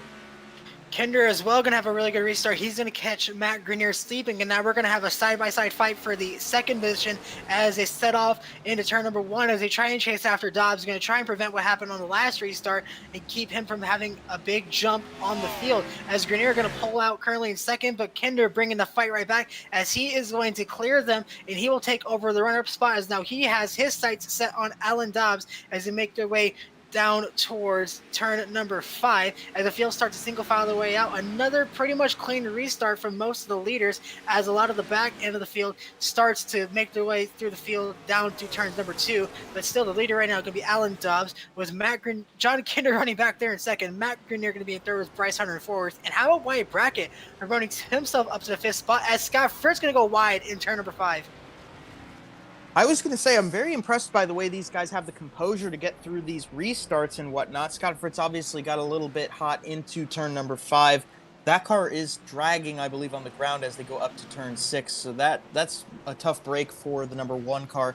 Scott Fritz, the driver originally out of Pennsylvania in his Ford Mustang, just got it a little bit wrong going into that turn. Maybe got a little overly aggressive, which is something that seems fairly rare on these restarts here tonight, which is really great to see that these guys are getting through those first 2 turns with composure and patience to keep the run going and get some green flag racing in after the bunching up at each restart. You're riding on board through the kink now. This is Matt Grenier trying to find some way to catch back up to John Kinder and challenge inside the top 3. A really great run at the current moment. If Grenier could come home in a very consistent 3rd place, that would be a great showing for him tonight. But Dobbs out way in front of John Kinder right now as well. He's just watching these two, I think, slowly drive away from it. Indeed, he has. Just as much as we saw on the first start of the race, Dobbs just currently trying to bide his time, going to stretch out this lead little by little by little as Kinder holds strongly on to second. If you take away the win factor of looking at the point standings, he actually leads the regular season standings, and he still has yet to get a win, which tells you just how strong that 21 Rims 1 Ford Mustang truly is, as he has a mirrorful of the number 15 of Matt Grenier up in the turn number 1 once more. As now you look on that cockpit camera of the number 21 as he trying to chase down Alan Dobbs best he can down towards turn number 2, but it's about a 1.5 second gap. But right now Dobbs just is in a field of his own as he's still able to hold off. He hasn't pulled out just yet, but if anything like we saw after this pit stop cycle, I expect to see that gap pull out even further as we look back towards the field again. Bryce Hunter holding on strongly to a 4th place run with Wyatt Brackett in 5th. And how about Ed Osborne up here to 6th spot? He is having a really, really good showing here tonight at Road America with a very strong 6th place run and could easily put himself up into the 5th spot as he makes his way through turn 5. I would look back 1 spot behind Ed Osborne as well. That would be the 48 machine of Jack Bauer. And I know we had talked during his qualifying about being aggressive in these corners, but obviously you see right now running in 7th place. I think he kind of got a little bit of an understanding of what he needs to do with this car at Road America. Obviously, like I said before, it's not really the type of track that tailors to being overly aggressive in the corners, but obviously Jack Bauer, you can see how clean he's running that car through the apex of the corners and getting it off with momentum to run through parts of the track like the carousel they're in right now. It seems like Bauer has kind of gotten a grip on what he needs to do to get that 48 towards the front, or at least be competitive right now. He's holding on to Joshua Abbey just behind him in 8th spot. He's trying to trek back up there to Ed Osborne, which is really great to see these guys trying to shake it up inside the top 10. Yeah, this fight really starting to take a shape of its own as the fight from about 4th all the way back to 9th is starting to close in little by little and by little. And we're about to have a 4-horse pony race at the dog show right now as we make our way up to turn number 14 once more as Hunter's still trying to hold on to that 4th spot. And we talked about White Bracket running up there in the 5th. We got to remember, he went off at the end of stage number 1 and lost a ton of spots all the way almost outside the top 10. So to see him rebound under this caution back up to the top 5 is a really good comeback. And right now he is back about in the same spot that he was when he went off at turn 14. So right now he's just playing on the rebound strategy. Same for Casey Barlow, who went off and lost the race lead. He currently finds himself running back in the 10th position, trying to hold off Ryan Kendall at 68. He looks to be slowing down the straightaway. He's going to maybe let Kendall go by here in turn number 1 to try and take over that spot as they make their way towards turn number 2. Yeah, Barlow did back off pretty early in that turn right there. Ryan Kendall easily got down the inside in that 68 machine. I wonder about Barlow, how well that car is actually running right now, because obviously he did have that miscue. Oh, there goes Ryan Kendall in front of him. The 68 slides to the inside of turn number 2. He definitely got that car slowed down before he made contact with the wall there, but that will hand that position back to this leaning number 51 machine. You can see it's off angle right now coming down into turn number 5. That's tough for Casey Barlow. I'm sure that's a handful right now. Indeed, it must be as he makes his way up towards 6 and 7. Look at this streetcar fight going on there between the 88 of Wes Wiggin, the 1 of Scott Fritz, and the 08 of Nicholas Noggle. Noggle a lap down. Gary Jaworski right ahead of these guys as well. So Noggle not fighting for position, but is fighting just for the lap. However, David Brackett right behind them. He is fighting for position as he took his lap back. Actually, no, he did pit under that caution, so he has still scored a lap down. So a lot of these lap down drivers in the middle of this mid-pack fight is Gary Jaworski just going to let Scott Fritz go on by as they make their way towards turn number 10 as this midfield fight really starting to take shape. Yeah, Jaworski got a little wide before, and that was what lets Fritz. Boy, that was a dodgy place to rejoin with cars side by side right there for Scott Fritz. I sure think that wasn't what he intended to do, was to come out on the track right beside Jaworski while he's side by side with Noggle there. But geez, that was a tight race right there with those cars 3 wide as the number 1 machine tried to regain position on the racing surface. Oh, he turns Wes Wiggin through the kink, and we got 3 cars in this one. That's going to be David Brackett. Yeah, he slides off in the back. Nick Mills and Wes Wiggin around in the kink. They get back on going.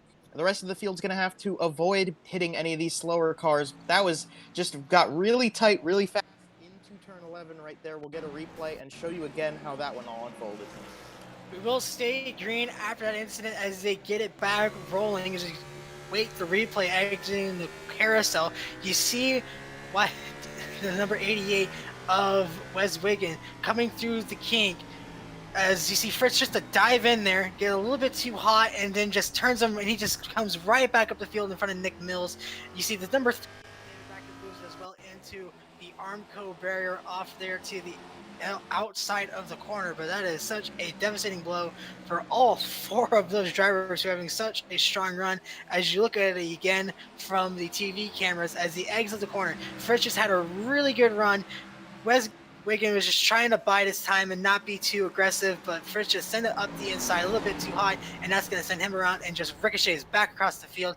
And Brackett almost made it through it. He almost made it through it, but it looks like he might have just got the little bit of contact from Nick Mills, and that sent him around and brought him into that wreck, as well as almost a bit of a track block there for the back end of the field, but luckily they're able to get on the grass, so it didn't get as any worse as it was. But now you see the entire nose ripped off that 88 machine as they make their way out of turn number 2 down towards turn number 5. Yeah, absolutely can't put any of that blame on Wiggin. I mean, obviously, Fritz not really... Oh, no, we got another incident right here. That's Ed Osborne getting pushed a little wide there by Joshua Abbey in the 5. That's a tough one. They're just starting to really get into it right now all around the field. Joshua Abbey overcooked it into the turn. Ed Osborne, nothing he could do sitting in front of him. That was turn 8. They come through 9 and 10 right now. They'll get back up to speed in the middle of this carousel. Joshua Abbey did gain that position on Ed Osborne. as they had both slid wide right there. This is starting to get a little bit antsy right now. We've got plenty of laps left. I'm not sure what the major aggression is right now, except for the idea that maybe we're getting close to coming into the pit lane shortly. Obviously, we split the first stage in half with pit stops. I would presume these guys are going to, for the most part, try to do the same strategy in this stage. You're looking at Adam Lancaster. Man, he got really close to turning Le Bourgeois there out of the final turn. Adam Lancaster right now on the rebound. He had that EOL penalty for the pit violation. So right now he's just trying to rebound himself up into the front half of the field, currently running back there in 8th. You see behind him Casey Barlow also trying to rebound from his mistake from the lead when he wrecked out, as he's trying to get around the Bourgeois. But right now Chris is really holding his own, and he has been able to hold on to that 7th place position very strongly. Ahead of them is Jack Bauer. So again, another fight about to brew here, for about a 4-car fight here for that 6th spot, as Adam Lancaster is just trying to get around the best he can, but Le Bourgeois is just not going to give it up. Sometimes history repeats itself. I really hope that doesn't happen again. We got a really nice 4-car battle going right now. They're coming into the middle section of the track. They're going into turn 5 right now. Look at Adam Lancaster trying to carry as much momentum as he could through turn 5, right up to the tail of Le Bourgeois. I'm just hoping we don't see anything get too tight and antsy as they come through turn 6 and onwards towards 7, 8, 9 into the carousel and whatnot. It looks like they spread out a little bit more riding on board with Adam Lancaster. This group isn't quite as tight as they were the last time we went through there and unfortunately saw the incidents unfold. But right now, as Le Bourgeois misses his apex by a lot, Adam Lancaster gets an easy pickup on that position. I was really interested by the corner entry that Adam Lancaster had going into 5. Usually drivers try to keep it on that white line. He went all the way off to the end of the wall where all the dirt and the marbles are, and just cut right back in. Had a very wide entry. Obviously, it's going to give you a lot of speed off, but in real life, that really wouldn't work that much, and I don't think the race officials would like it too much, but obviously, he's going to use that to his advantage, and he's going to get his way around the number 83 of Chris Le Bourgeois, promote himself up into 7th, and now as he is already on that rear bumper of Jack Bauer, so he is not going to be hindered at all as he tries to chase down that top 5 position, as that driver is going to be Wyatt Brackett. He is about 19 seconds actually behind where Wyatt Brackett is. So right now, 6 is going to be the best he can do. As look at Jack Bauer, he's going to look to be possibly pulling over and giving a spot. No, they're actually going to have a drag race up the hill to complete lap number 23, as they're going to go side by side possibly into turn number 1.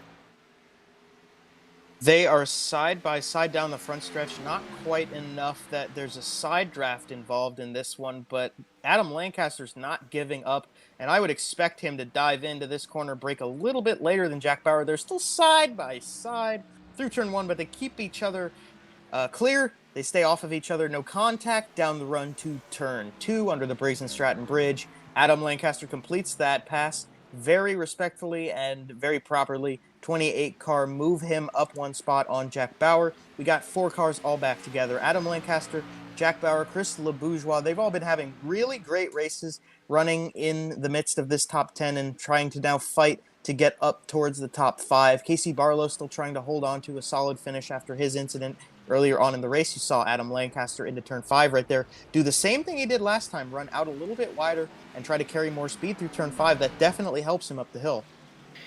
Indeed it does. He's able to stretch out that lead just a little bit over Jack Bauer, as it looks to be almost a 4-car fight brewing there for that 7th spot. As you look ahead where the 33 of Wyatt Brackett resides, currently fighting Bryce Hunter there for the 4th position as they exit the carousel, heading up to the kink as of right now. Another fight just really breaking up, as this entire top 10 is really on each other tooth and nail, just bit by bit. They're really all over each other, fighting for every position they can get, as we await to see when this field splits it in half to the 3rd round of pit stops. An update again on your running order, as it looks like Wes Wiggin has called it a night, and as I say that, Brackett goes wide in Canada corner off into the sand. That is going to break up that fight for a little bit, allow Bryce Hunter to breathe and get his wits about him once more to try and open up a bigger gap to Wyatt Brackett. But Brackett is really just trying to do everything he can to close up that gap as they head to the final pit stop of this race. Wyatt Brackett seems to have proven that he can get that car up to the tail of Bryce Hunter right now. He can fight his way up to Hunter in the draft and just charging up to get to him, but passing seems to be a different story. It seems like Wyatt Brackett's downside right now and downfall is that he's unable to get that pass completed when he has the momentum, and it does catch him out. He's gone off before, and obviously he's going to have to figure out a way to get that car down the inside or around the number 9 machine if he wants to trek forward and get into the top 4 and maybe even try to forward move towards Grenier. You're on board with Casey Barlow. You're looking forward to Chris LeBourgeois as they come over the crest and down the hill to turn number 2 right now. There are about 10 laps to go in this race. Casey Barlow hasn't really been pushing it forward so far. I wonder if he hasn't used that fast repair option to get that car fixed up and back to full running capacity in this race, and he's still just losing time off of Le Bourgeois down the hill into turn 5. He doesn't really go as aggressive as Lancaster did to make the momentum out of the corner, but he's still holding on a little bit. Just a tough break, and he's still fighting uphill with the damage he's got on that car to catch up to Le Bourgeois. Barlow right now still holding on to the damage as this series does not actually use a fast repair. And if you want any evidence of that, look back there towards the 23rd spot. That is where you find Brandon Robertson 6 laps down after his incident with the pit attenuator on the exit. He currently runs 6 laps down in 23rd with no real fight around him. As you still look at Chris LeBourgeois and Casey Barlow fighting on for the 8th position on the racetrack. So again, another fight brewing around here as LeBourgeois, who had to fight Lancaster not too long ago, now having to fight another hard-charging Christopher Barlow, or Casey Barlow, as they make their way through the kink up to Canada Corner once more, as he's going to be right on the tail end of him, as he might be able to set something up here exiting turn 14 up to 1. We'll see if anything gets set up. I don't think so this time. I'm still waiting to see if Barlow is maybe holding back a little bit, I should say. I know Le Bourgeois's got a really good car underneath him, but and obviously Barlow's got some damage on that car too, so it might be holding him back as well. But you can see Barlow can hold on to Le Bourgeois, and especially in the slower portions of the course, I think that's where the aerodynamic losses. You see, oh, there goes Le Bourgeois, so we're going to have a couple cars committing to the pit lane. Bryce Hunter is coming down, the number 9 machine, so he relinquished his 4th spot. There's Chris Le Bourgeois, the 83 machine, coming down the pit lane. Sorry, I had a mic miscue there for a split second. So these are the first cars to lead us down. There's about 9 laps to go in this race. They tried to stretch it out a little bit in the first grouping, so they had fresher tires to the end. Joshua Abbey also going to come in. Ryan Kendall as well. Gary Jaworski goes wide off of turn number 14 off into the grass. He's going to come right in front of Ed Osborne. And now Ronnie Shirk Jr. as well going wide off into Canada Corner. Gary Jaworski, after spinning out, he takes a dive down a pit road as now Ronnie Shirk Jr. gets himself back up to speed to Thunder Valley and the bend as he sets up for 14. Going to go wide again off into the grass as he tries to keep his wits about him, expects him possibly to come in and surrender those tires. He's going to go wide again off in turn 14. So right now he is just fighting all the sand traps and all the runoffs that you can get here, as now he takes a hard left turn on the pit road, as now he's going to take his final pit stop of the race. Scott Fritt's going to follow him in as well, as now we're starting to see the final round of pit stops, as here comes CJ Mason following the man, as now all eyes are going to be on Alan Dobb to see when he makes that final pit stop of the race. Man, I've been in that situation before that Ronnie Shirk was just in right there. He got off, he went around, he had to come in to get that car, get some fresh rubber on that car, and when he came through that final corner, he just wasn't in the mindset of making that corner smooth like he has been throughout the course of this race, and it happens when you have a miscue like that. Alan Dobbs right here does not come down pit lane, so he will continue forward, but that's just a tough spot to be in for Ronnie Shirk Jr. He did get the lucky break of being able to come down into the pit lane this time and reset himself mentally, get prepared to run on the track to the finish without hopefully making another miscue right there. But Alan Dobbs is really stretching this out, Noah. I'm kind of surprised he's going so long. One driver who is not going to stretch it out is going to be the 46 of Nick Mills, but also running out in 4th, Wyatt Brackett. He brings that number 33 machine down pit road. So does Adam Lancaster now coming in. So about the top 3 up to stay out. 4th, 5th, and 6th come in. Eyes are now on Jack Bauer, who as well is going to follow in. Casey Barlow stays out. He's going to jump up a few spots as well. So now we're officially within the final window. We're closing in on 5 laps to go here at Road America, and we're now going to possibly see some undercut strategy played on here to possibly get themselves boosted up into a higher finishing position. But right now, Alan Dobbs is still yet to make an announcement whether or not he is going to be pinning or whether or not he's going to be pinning at all, because he might just try to stretch it out here. I don't think that's the move to make, as he currently sets onto a very healthy 8.7 second lead. But I think he's either just going to play this thing out and try and wait for John Kinder to make the move, or he's going to try and pull an undercut and do the same thing he did in round 1. But this is a very interesting call to see him stay out this late in the going. Yeah, it is interesting to see him run this long, although it does really help him at the very end of this race. As I hinted at the first time, the longer you make this first stint in the second stage, so the more laps you complete now before you come in for the final pit stop, the better your tires are going to be as you complete the race. And I think for Alan Dobbs, not necessarily that he's had a ton of pressure from behind to be competing for the win right now. Obviously, having the better tires, fresher rubber, more grip is going to be better for him to get to the end of this race solidly and confidently. And I think even if he comes in right now, he's at a significant advantage to everybody else who's come in and pit already, because you're only going to have to run about 7-8 laps on these tires. I mean, that's not a lot of laps for these cars. As you see him now coming in, so Alan Dobbs will be coming into the pit lane from the race lead. But I think this was a pretty good overall strategy move for Alan Dobbs to have the car at the best operating value that it can be towards the finish of this race. John Kinder as well going to follow him in, as well as Matt Grenier. So now all the leaders have pitted. The question is going to be where Alan Dobbs will cycle on out, and whether or not drivers like Wyatt Brackett, Casey Barlow, and Adam Lancaster, who pitted earlier, are going to be able to chase him down and take over that race lead. Barlow still having yet to pit. He is going to exit at turn 14. All eyes are on him, as we still have the onboard there with Alan Dobbs. He's going to take his 4 sets his tires and make his way back onto the racetrack, as we wait to see where that is, as Kinder now comes to a full stop in the box, as now Dobbs off and away. It looks like he might have possibly took a 2-tire strategy. Nope, and not. He actually took the 4 tires, so he is off and away, and he is going to be set to take home this race win, barring if he makes any mistakes on these fresh Goodyear tires. Yeah, he is going to have to be careful for a short period of time right here. The tires aren't going to be quite up to temperature. They're going to be cold.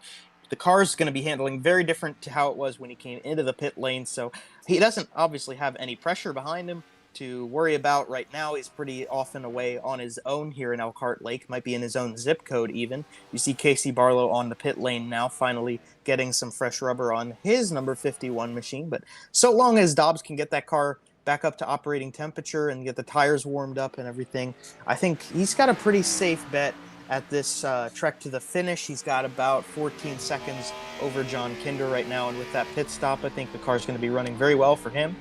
Wyatt Brackett, you see him trying to charge on to Bryce Hunter, so even through the pit stops, we have, or sorry, this isn't Bryce Hunter right in front of him immediately. Oh, it is actually Bryce Hunter right in front of him as they come up to turn 6. So even through that pit stop cycle, they're still right nose to tail. You see the number 9 on the side confirming that is Bryce Hunter right in front of him, and that this is a battle for position on track.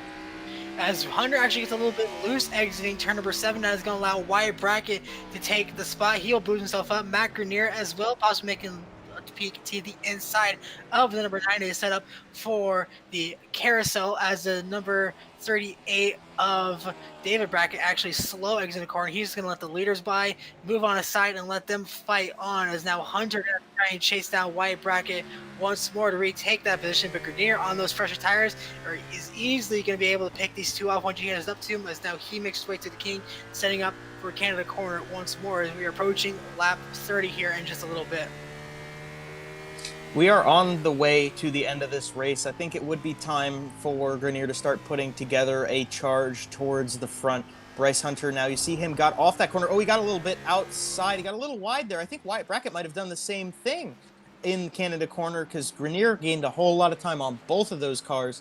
Now is the time to start charging, and if you're Matt Grenier, obviously coming off of a win last week at Charlotte, A third place finish isn't quite the same, but it's definitely a great result, and especially at Road America. Oh no, there goes the number 9 car. We've been talking so much about how well he had put this car together and had been charging on, and unfortunately he gets it all wrong out of that final turn. He returns to the racetrack. He'll probably lose a spot to Adam Lancaster. You see it on timing and scoring right there, but he should be able to hold on to it. As you see, Grenier also had made his pass on Wyatt Brackett through turn 1 right now, so things are starting to get a little squirrely in this 3rd to 6th place range on the racetrack as we tick towards 5 laps to go.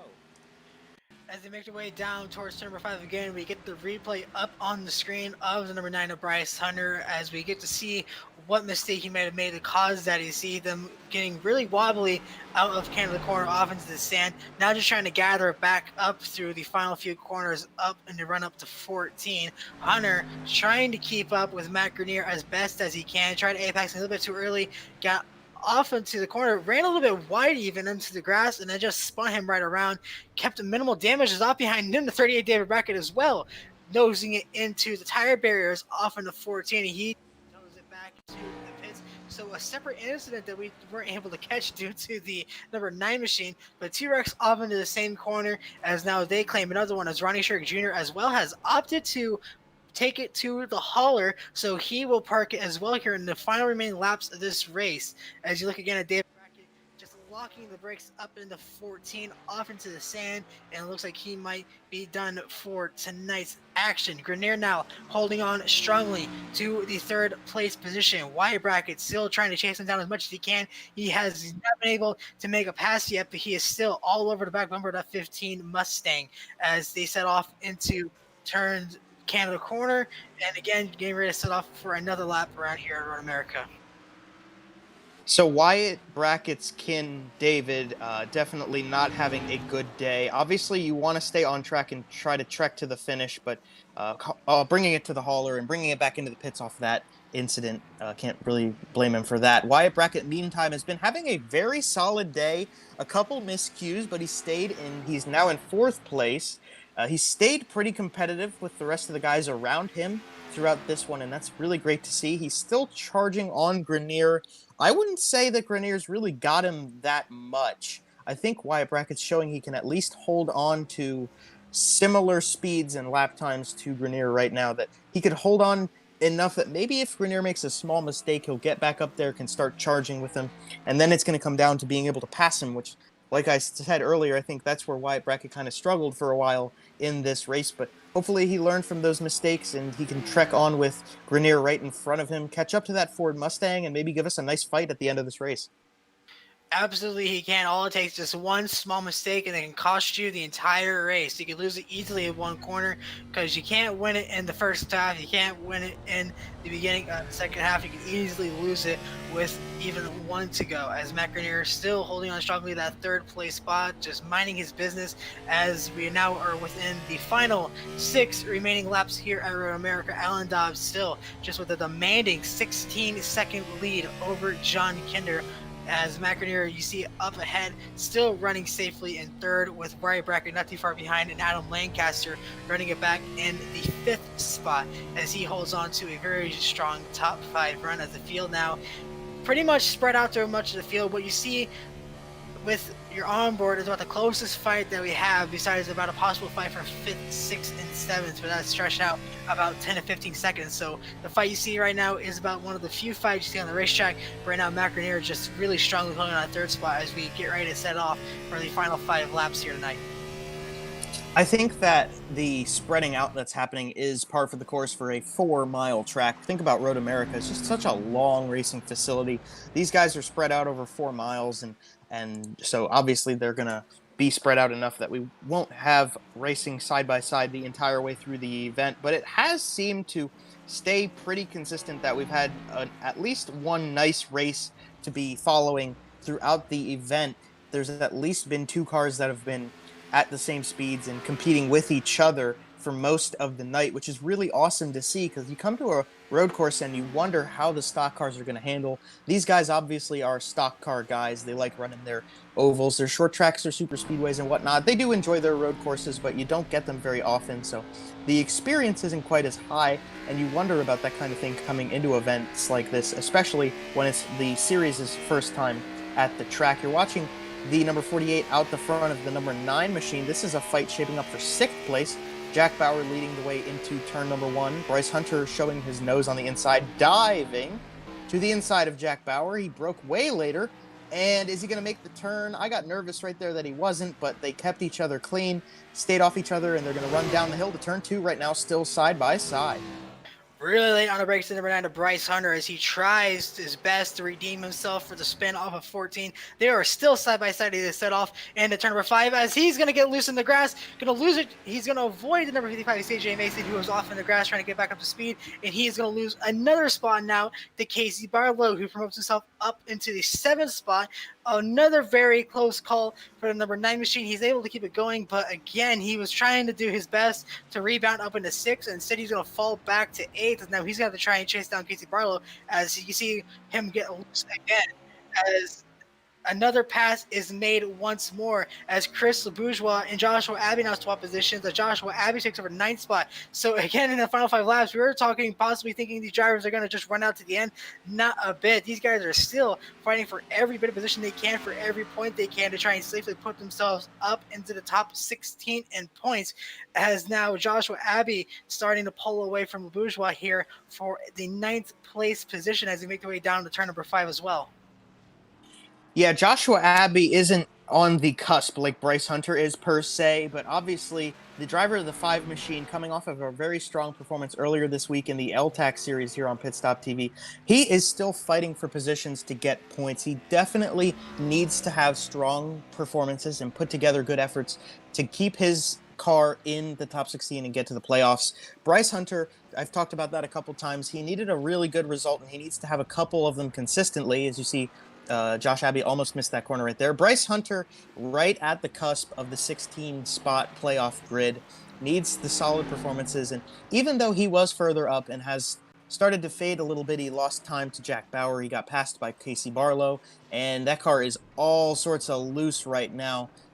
Obviously, that car is not handling the way that Bryce Hunter wants it to right now, but he's only got about 3 laps to put it to the end of this race if he can just hold on enough to get home, even in this 8th spot he's currently running in. That's a huge break for him. I mean, if you're 16th in points and you get an 8th place finish, you definitely have passed a couple guys that are ahead of you in the championship, and getting those points is really what he needs to do to start putting together consistent races and to be able to compete in the playoffs itself when the time comes. So even though he's fallen off a little bit in these last few laps, I think Bryce Hunter, if he can just put the batten down, put the bullhorns on, and just get to the end of this race where he is right now, I think that's still a really solid day for that 9 car and that 9 team.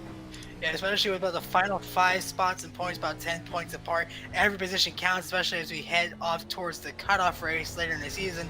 What you see now is a fight brewing up here for the 6th position. It's Casey Barlow, who was able to get on Bryce Hunter and move himself back up into the 7th spot, now trying to chase down the 48 of Jack Bauer for the 6th position as he fights his way to a possible top 5. Doesn't look like this might be able to happen. 6 might be the best he can do, but if he keeps on the pace that he is right now, he could easily put himself up into a 6th place position, which would be a really good rebound for your pole sitters. Now you look ahead back up to Matt Grenier and Wyatt Brackett. The fight's still going on for 3rd.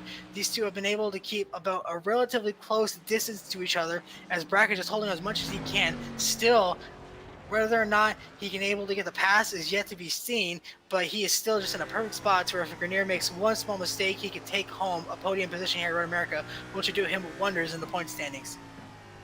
I'm really surprised to see Wyatt Brackett so competitive with Grenier right now. It looks to me like Grenier's car pretty clean, doesn't have a lot of damage on it, whereas obviously you can see on your screen, Wyatt Brackett's dealing with a bit of damage on both ends of his Chevrolet right now. So just to be showing that he can keep up with Grenier and put down the speed to stay at least within a reach of that 15 car, and he's actually been slowly trekking in on Matt Grenier. I think that shows just Wyatt Brackett's really on it tonight. I think that car's handling pretty well, even though it's got some damage on it. I think he's liking what it's doing right now, and it's giving him the opportunity to catch up to Matt Grenier, which you can see through turn 2 that time. He made a ton of time up, braking a little bit later into that corner. Coming out of it, not as much momentum, but he did show his nose, and he might be scaring Matt Grenier a little bit coming to the end of this one. You're really trying to put the pressure on a number 15 car as much as he can, which is exactly what he needs to do here as we get ready to approach 2 to go this time by. Grenier just still strongly holding on to a 3rd place run, riding off the wave of momentum from his win last week at Charlotte Motor Speedway. He looks to continue that momentum with a strong 3rd place finish, as he has just had an incredible season this year and has easily made himself a possible contender for this championship with the way he has run. And a 3rd place can do him wonders as he makes his way later in the season. As right now, just trying to do everything he can. He's not going to be able to do much to catch up to the 21 of John Kender, as he has checked out in a way. But if it's, again, a 3rd place finish, it can really help him keep a strong grasp on that championship trophy as we get ready to approach the final few races of the season. Wyatt Brackett as well, trying to hold on to a strong position to keep himself locked into a possible playoff spot and on points. So a 4th place could do him wonders, but a 3rd would be even better. Not just for a confidence boost to ride in momentum for the next week, but just to be able to have a really strong points run, so that way he has more of a breathing space if he does have one bad race, as he's still just all over the back bumper, but yet to really do anything with it. That's the closest they have gotten. He's really laying the brakes, as he is now going to go on full bore, put the pressure on a 15 car to try and take over 3rd. I wonder if there's going to come a point where Matt Grenier kind of lets this go, because Matt Grenier, obviously he's running 3rd right now, but he's won a race, so he's in the next round of the playoffs, and you never really want to give up that competitive edge to a driver on the track, and especially not to somebody that you're running with as a teammate like these two are right now. However, if there's too much pressure from behind, Wyatt Brackett yet to win, trying to get more and more points for his run to get himself into the playoffs, whereas Matt Grenier has already confirmed his spot in the playoffs with his victory at Charlotte. Maybe it won't be too hard of a fight from Grenier when Wyatt Brackett can get right up to the tail of that 15 car. I'm wondering if that's going to be the case, or if Grenier's going to race him, because obviously every time you come out, you want to do the best you can. And these guys are competitive with each other. They especially want to beat their teammates. They want to be at the top as much as they can, and even over their teammates or over the rest of the field. But it could go either way right now. And Matt Grenier's showing that he's got straight line speed right there, but Wyatt Brackett isn't letting him go quite yet. And I'm wondering what Grenier's strategy is going to be when they come to the line. He's still about running the same amount of pace. Only a 10th is a difference in times on that last lap when they cross the line. So these two, even though they look to be stretching the gap every now and again, they are virtually running even with each other on pace to make it to the end of this race. And I'm wondering, like you said, if Wyatt Brackett, my question is, has he been holding back? Because we saw him really pick up the pace down there in Canada Quarter and really put the pressure on the 15 to possibly make a pass. So now I'm wondering, Grenier off into the grass, he turned it in a little bit too early. That's going to cost him majorly on the corner exit. If Wyatt Brackett wants any chance to have a fight for that 3rd place position, it's going to be right now as he runs Wyatt on corner exit. And that is going to eliminate that fight. And now all Matt Grenier has to do is bring it to the end, has Matt Grenier messes up a corner entry into the grass, and now Wyatt Brackett messes up on corner exit. Doesn't lose that much time, but still, that is a major mistake. And out front, Alan Dobbs is going to bring it to the white flag, and he's going to have 1 lap to go before collecting his 2nd win of the season here at Road America. Is now with a dominating 21-second lead. All he has to do is just keep that car in one piece and bring it home. I was going to say, it was nice to check in on Alan Dobbs and make sure he was still doing fine up at the front end of the field. We haven't really talked about him, seen much of him in this 2nd stage since he checked out and that pit cycle happened right there. Alan Dobbs has been the class of the field. He's been very consistently hitting his marks, getting off the corners smooth, not spinning the tires too much, not getting sideways, none of that crazy stuff, not getting into any big races with anybody else on track. He's just been running his own race, staying in his own car, staying in his own mind, and just being focused. I think the focus is really important with this car that he even said was loose and hard to drive around this course. And if he is at least aware of that and has learned over the course of these 35 laps what he has to do in each respective straightaway and corner to keep that car on the racing line, I think it just shows that not only did he come in with a head of steam, being really fast and competitive tonight, but he learned over the course of the race and figured out what he had to do to just build that gap exponentially. Now making his way through the carousel for the final time, he is approaching Brandon Robertson to put him a possible another lap down as they make their way up to turns 10 and 11. He has just really checked himself out. We talked about a lot of the fact that he has been able to start up on the front row just about every week, but has been in a position to win races, but something happens to take him out of it, whether in being involved in a wreck or just the pit strategy gone wrong. It was always kind of a question of what is it going to be this week that takes him out of it. He was able to get a win a few weeks ago and lock his way into the playoffs, and now coming through turns number 12 Canada Corner up through Thunder Valley and Bill Mitchell Bend. We were talking about it before we went live, the fact that we have yet to see a repeat winner here in the Bluegrass iRacing this season. We have yet to see it tonight. That is going to end as making his run up the hill for the final time. Alan Dobbs is going to see the checker flag, and he is going to become a repeat winner here in the Bluegrass iRacing Series.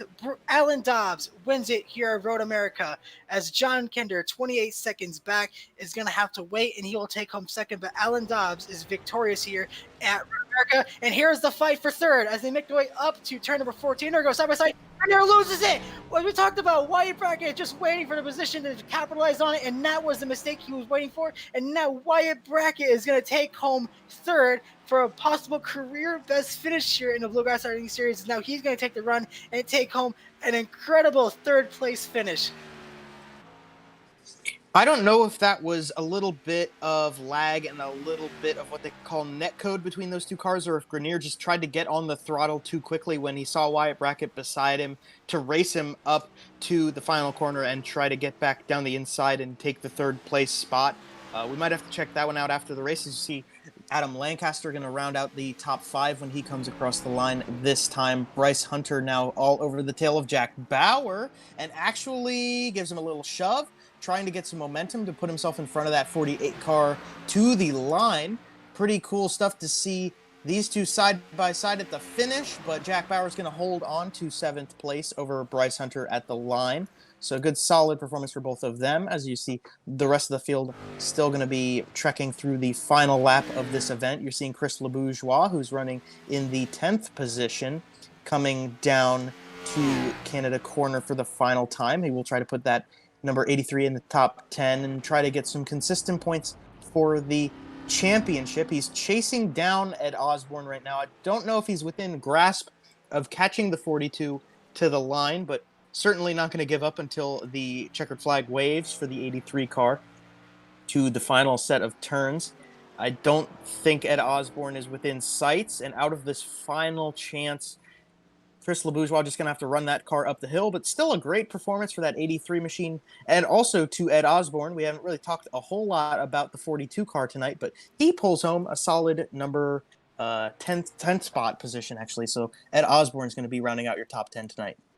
He will also be the last car to finish on the lead lap, as Alan Dobbs is now on the cool down lap. You can obviously tell the emotion is probably going to be running high, as that is exactly what he needed, as that will give him a big shot on the arm in the point standings to strengthen his fight for that championship, as he has easily been proving himself every week as the top contender for that championship fight, as we are now going to have to wait as he brings off of turn 14 to see just how much smoke we're going to see being lining up off those tires, because he pitted late in the race, so he has a lot of rubber left to burn down, as he was talking about the lack of grip this car has, and now he needs none of it, as he's going to do some donuts here at the start finish line.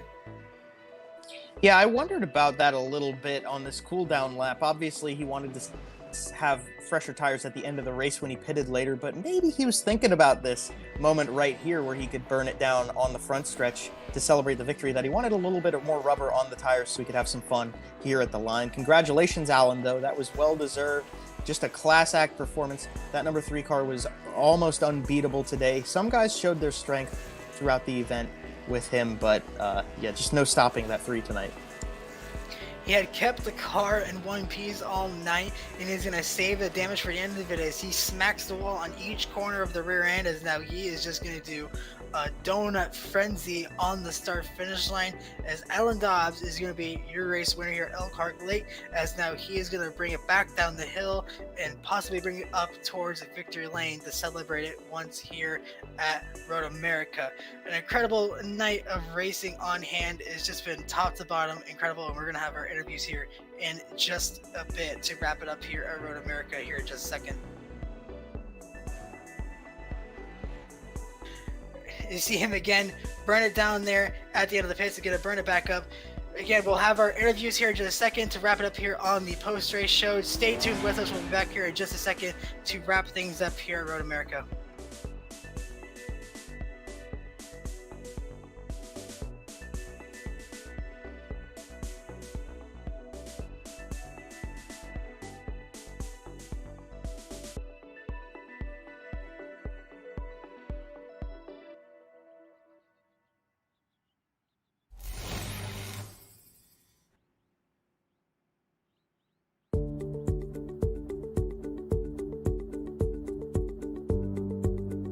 Sound Art is a product that is a speaker and it's art. We combine it together and we call it Sound Art. What makes it so unique that any picture can be your speaker? Sound Art gives you the high quality sound without the ugly speaker. This isn't a picture with a speaker, the picture is the speaker. Just imagine your wedding picture uploaded onto a canvas and now it's speaking 10,000 tunes. I mean, it's a very cool concept. What we like so much about it that you can take anything that means something very special to you, upload it on the canvas, have it hanging up in your room, your balcony, wherever you want to put it, and now it's a speaker. I mean, how cool is that? It's something that we have that and no one has. No one has this product. It's just a great gift to give anybody. It's just a neat concept. Around here we say, art never sounded so good.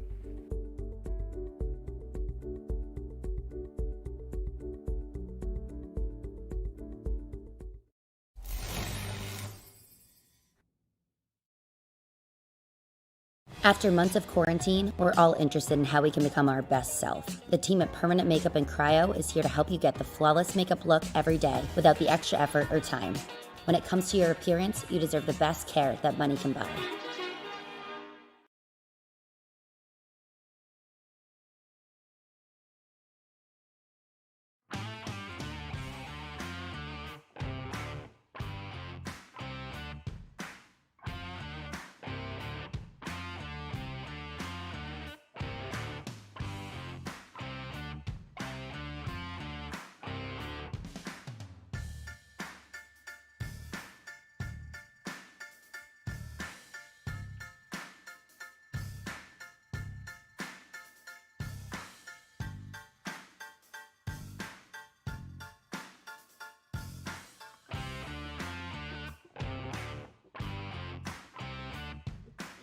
Welcome back, race fans, here live at Road America after a thrilling 35-lap race here to conclude another round of the Bluegrass iRacing series.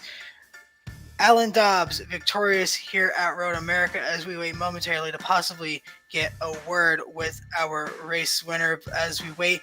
Joe, we witnessed just an incredible night of racing here tonight. What do you have to say as to just talk about how just fantastic these guys were able to put on a show at a track as challenging as Road America? Well, I don't think we can do justice to how much of a challenge it was. Obviously, Alan Dobbs in that stage break mentioned that the cars just have no grip, and it's a really tough track to be running with these stock cars. But I'm really impressed that we didn't get any major yellows and incidents throughout this event. I think the guys really kept their composure and were precise about putting their car on the racing line and not getting too into it with everybody else on track. We saw a couple miscues, and what more would you expect out of a bunch of guys out here trying to race for position and being so competitive with each other? It's a really great series of competition between all of these drivers, but overall I think it's really great to have seen so much composure and skill coming out here in Elkhart Lake. And as we say that, we're going to bring in Alan Dobbs to get our first post-race interview with our race winner. Well, Alan, we talked about under the stage break, you just were out on a mission and dominated the first half of the race. Your plans seem to work out, and you're now the first repeat winner here this season. How does it feel? Oh man, it's so exciting to be the first repeat winner. Like, with the field that we have here, to get one win is amazing. To get two is crazy. I hope I can keep this going, but it's going to be tough. You talked about it on the halfway break, just how challenging it was to find grip here. Did you have any luck with how long you stretched that second half to your final pit stop? I'll be honest, I accidentally missed my pit stop. I was going to pit one lap earlier, but I was just so focused, I just went right on by. Luckily, I had the fuel to come back around, so it wasn't a big deal, but it's just what it is. You know, I was just trying to stay, you know, not let anything else affect me, just drive the car. And indeed you did. You just about dominated this entire race top to bottom. Just how exhausting would you say this race has been? We talked about just how hard it is to get through here. You talked about it as well. After running 35 laps, just how are you feeling after how this has been? I'm sweating bullets, man. Sweating bullets. I wasn't even fighting with nobody, you know. I was out there, you know, driving about as comfortably as I could have. But these cars, this track, the hot temperature, all of it coming together, it's just really hard to hang on to this thing. You know, hats off to everybody that finished, did a wonderful job. Before I let you go here to enjoy your second win of the season, just who do you have to thank for how your night has gone tonight? Same people as always. You guys for putting on the broadcast. Bluegrass iRacing series for letting me compete with them. All the fans, people watching at home, and you know, thanks to everybody here. All right, well, congratulations on your second win of the season. Enjoy it, and we will see you next week to hopefully talk to you once more. All right, thank you, guys. All right, it's going to wrap it up here for our race winner, Alan Dobbs. We'll hand over to Joe Donahue, who has Mr. John Kinder. Yes, so I get John Kinder here for the post-race interview. Second place tonight. John, are you here with us? Yeah, I'm here. All right, well, John, you had a pretty quiet night. We didn't talk a whole lot about you, especially in that second half of the race. Very consistent, very quiet. Seems like the way to get around this track is to just tick off the laps and be focused on your car. Yeah, I was trying not to make any mistakes and made one in the first stint, spun out in Canada corner. Then just kind of rode out the rest of the race. Dobbs is blazing fast. Congratulations to him. I hated to see my teammates Casey and Adam have problems. Both of them were really fast. So I just kind of rode there in second, knew that's what I had. Yeah, it seemed like Dobbs had kind of checked out on his own, but it definitely at least showed that you had a pretty well-prepared night here. Would you say that you put a lot of time and effort into making sure you knew your marks and everything you had to do to get around this track safely? Yeah, I mean, we put a lot of testing in. Don't consider myself a road racer, so got to put as many laps in as we can to try to get a rhythm on the track and know how far is too far. So today was just race the racetrack. And so with second place, obviously you didn't get the win guaranteeing you into the playoffs in this season, but you did get second, and that's a lot of points. Tell me about what you're thinking points-wise and championship-wise as you continue forward for the rest of this regular season. I think this is the second place finish I've had, so second's really getting old. So we got to try to win one of these things. You know, we're gaining points, and we're trying to capitalize as many points as we can. But it's about winning races, man, and it really sucks to keep finishing second. So hopefully we'll win one soon, especially before the playoffs get some momentum. Absolutely. I mean, the wins are the ticket to the playoffs, but second places are doing you really well in the points championship so far. And so before I let you go for the night, John, I'm going to give you the stage, let you thank anybody you have out there that you want to say hello to or say thanks to for your run tonight. Yeah, and, of course, my teammates, Casey and Adam, they helped me out a lot on the road racing stuff. And Ed Osborne also helped me out quite a bit. He does a lot of road racing. So I'd like to thank those guys, and Rims One, Ghostface Brewery, Bluegrass Series, and of course you guys. Appreciate what you guys do, and thanks for the great broadcast. Well, thank you, John. Congratulations on your second place finish again. I know you said you want to get that win, but second place is nothing to be too shy and shabby about. Have a good night, be safe, and we'll see you next time. I appreciate it, guys. All right, so Noah, that was John Kinder for second place, and I will go ahead and hand it back to you as you get to talk to our third place finisher as Wyatt Brackett. Indeed, I do. As Wyatt Brackett had a very strong run for most of the race, you're able to bring it home to a strong third place finish. How was it that last few corners able to pass Matt Grenier and take home a third spot? It was stressful. Being my teammate and everything, not being super confident on this track. I want to be super careful not to wreck either one of us. I was happy with a third or fourth place finish coming into this track. Not what I expected, but coming into those last few corners, he had slipped up a little bit, and I seen the door open, and I had to take my shot, and it ended up paying off to take home the third place. Well, you came into this race 12th in the points standing, 78 points to the good. With that third place finish, that'll easily boost you up a little bit further. How does it feel going into the next few weeks, having a little bit more insurance to rely on to possibly make it in on points into this postseason?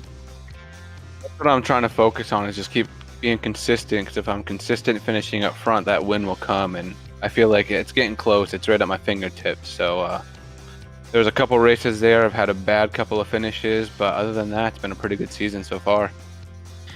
All right, well, after an incredible third place finish, I bet you have a lot of people you've been waiting to thank for this. Just going to give you the floor here to thank all the people who've been able to possibly get you here tonight.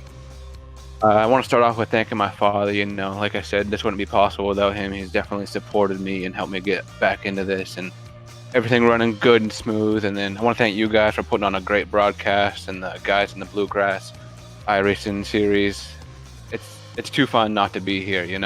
It's one of the greatest leagues that I run in, and I look forward to it every week.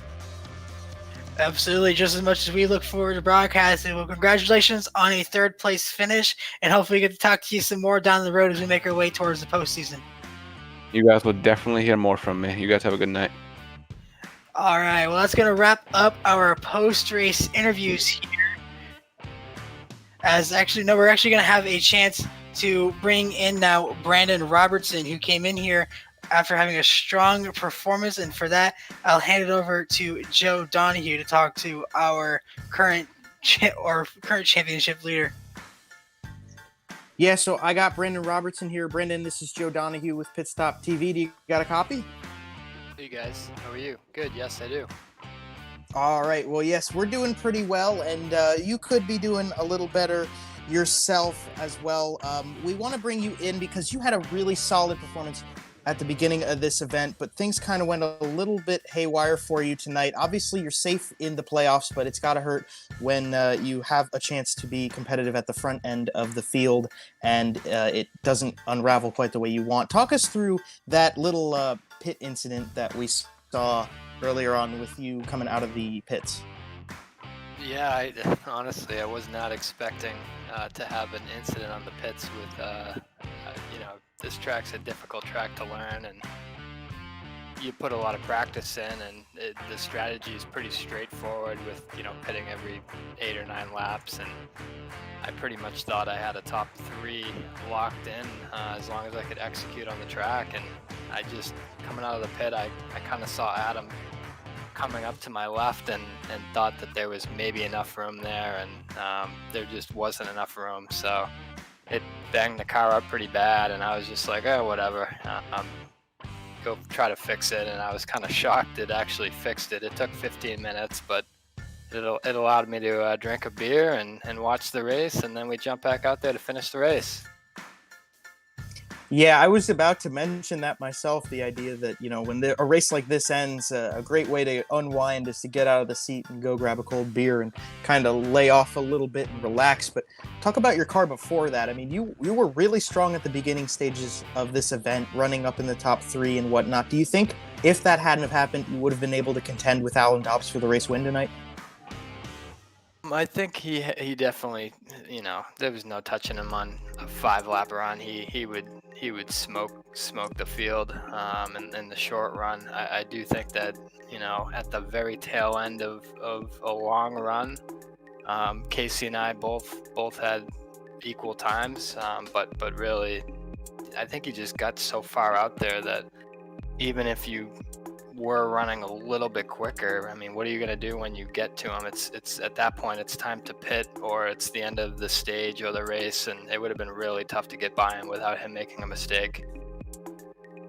Yeah, he did have a really great car tonight, and we were wondering about that ourselves, if anybody would be able to get up to him. But great insight from you, Brandon, on how that car was running. And it's a tough race.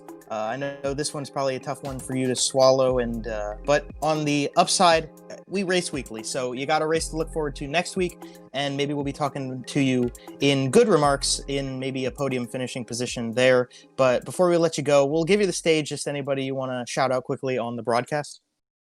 Obviously, you guys for reaching out.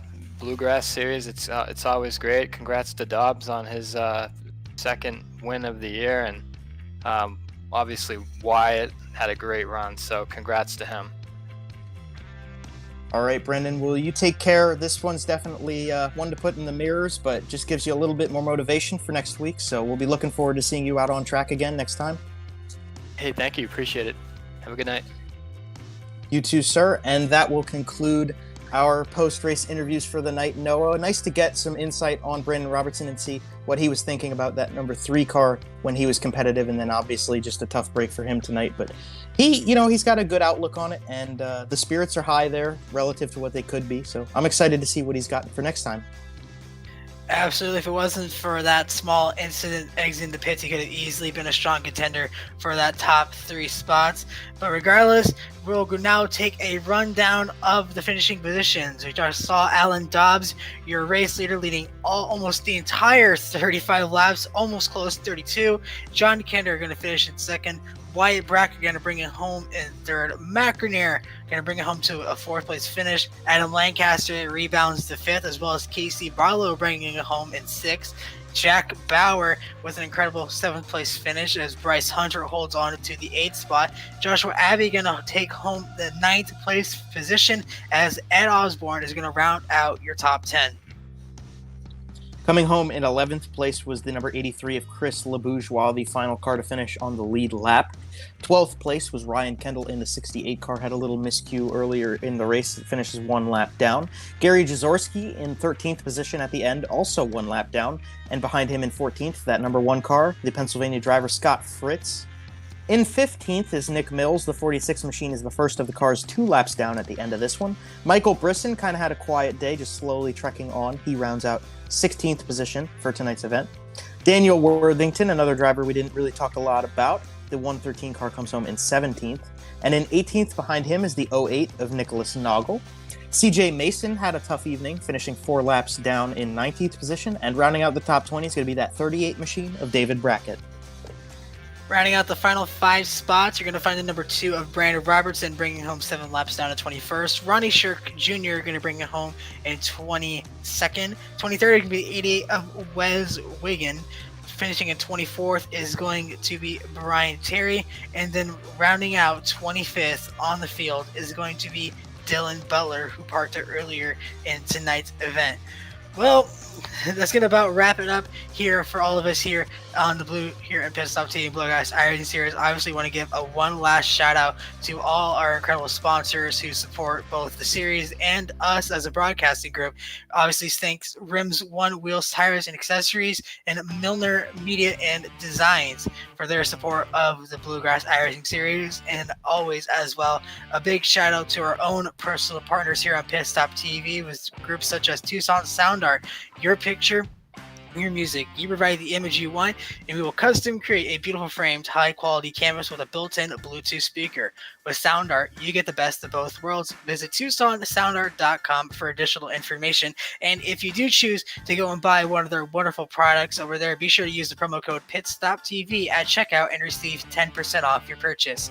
I also want to give a shout out to Permanent Makeup in Cryo, Maine. When it comes to your appearance, you deserve the best care that money can buy. At Permanent Makeup in Cryo, Maine, the owner, Ashley Bollier, is a certified micropigmentation specialist who provides professional, safe, and personalized services. You can contact Permanent Makeup in Cryo, Maine at permanentmakeupinmaine.com or call/text them at 207-358 8683. If you're looking for the best solutions for your permanent makeup concerns, give Permanent Makeup in Cryo, Maine a call today to book a consultation. If you visit their Facebook page, Permanent Makeup in Cryo, Maine, you can enter one of their monthly giveaways. Enter today, and who knows, you might just win. And lastly, I want to give a shout out to Whiplash Media, PitStop TV's new parent organization. Whiplash Media specializes in various sim racing resources, including paint schemes, stream overlays, iRacing camera packs, and more. Whiplash Media is also working on its presence in real racing, offering services such as photography, social media management, and public relations. Go to whiplash-media.com for more. Well, after an incredible 35 laps, I think it's just about time to wrap up here. As we talked about in the beginning, with these guys every week, they just put on an incredible show, top to bottom, start to finish, and tonight proved no different. Joe, do you have any closing thoughts on how to describe what we just witnessed? Yeah, I mean, it was a lot of really great, skillful care and focus from these drivers tonight. They really did a great job of keeping the cars on track. I think, obviously, I've said it before, Alan Dobbs described it in that middle of the stage caution interview that we got. It was just kind of a handful for these guys, and they did the best they could and got through it. And obviously, the practice showed for the guys up at the front, like John Kinder and Wyatt Brackett at the end of tonight's race, and then obviously with your winner, Alan Dobbs. So overall, for Road America, it's been a really great show. I just wanted to take one quick minute. This is kind of a personal thing, but obviously, for those of you who watch the series regularly, you know last week I missed the Charlotte race. I had originally planned to be broadcasting with the guys for that event. I unfortunately had a funeral to attend to for an aunt of mine. A couple guys have reached out to me and just, offered some condolences for that and had said they were looking forward to seeing me back in here with the PitStop TV crew, and I'm really thankful for them. Thank you for reaching out. That means a lot that people would take the time to say something so small to somebody they sort of know.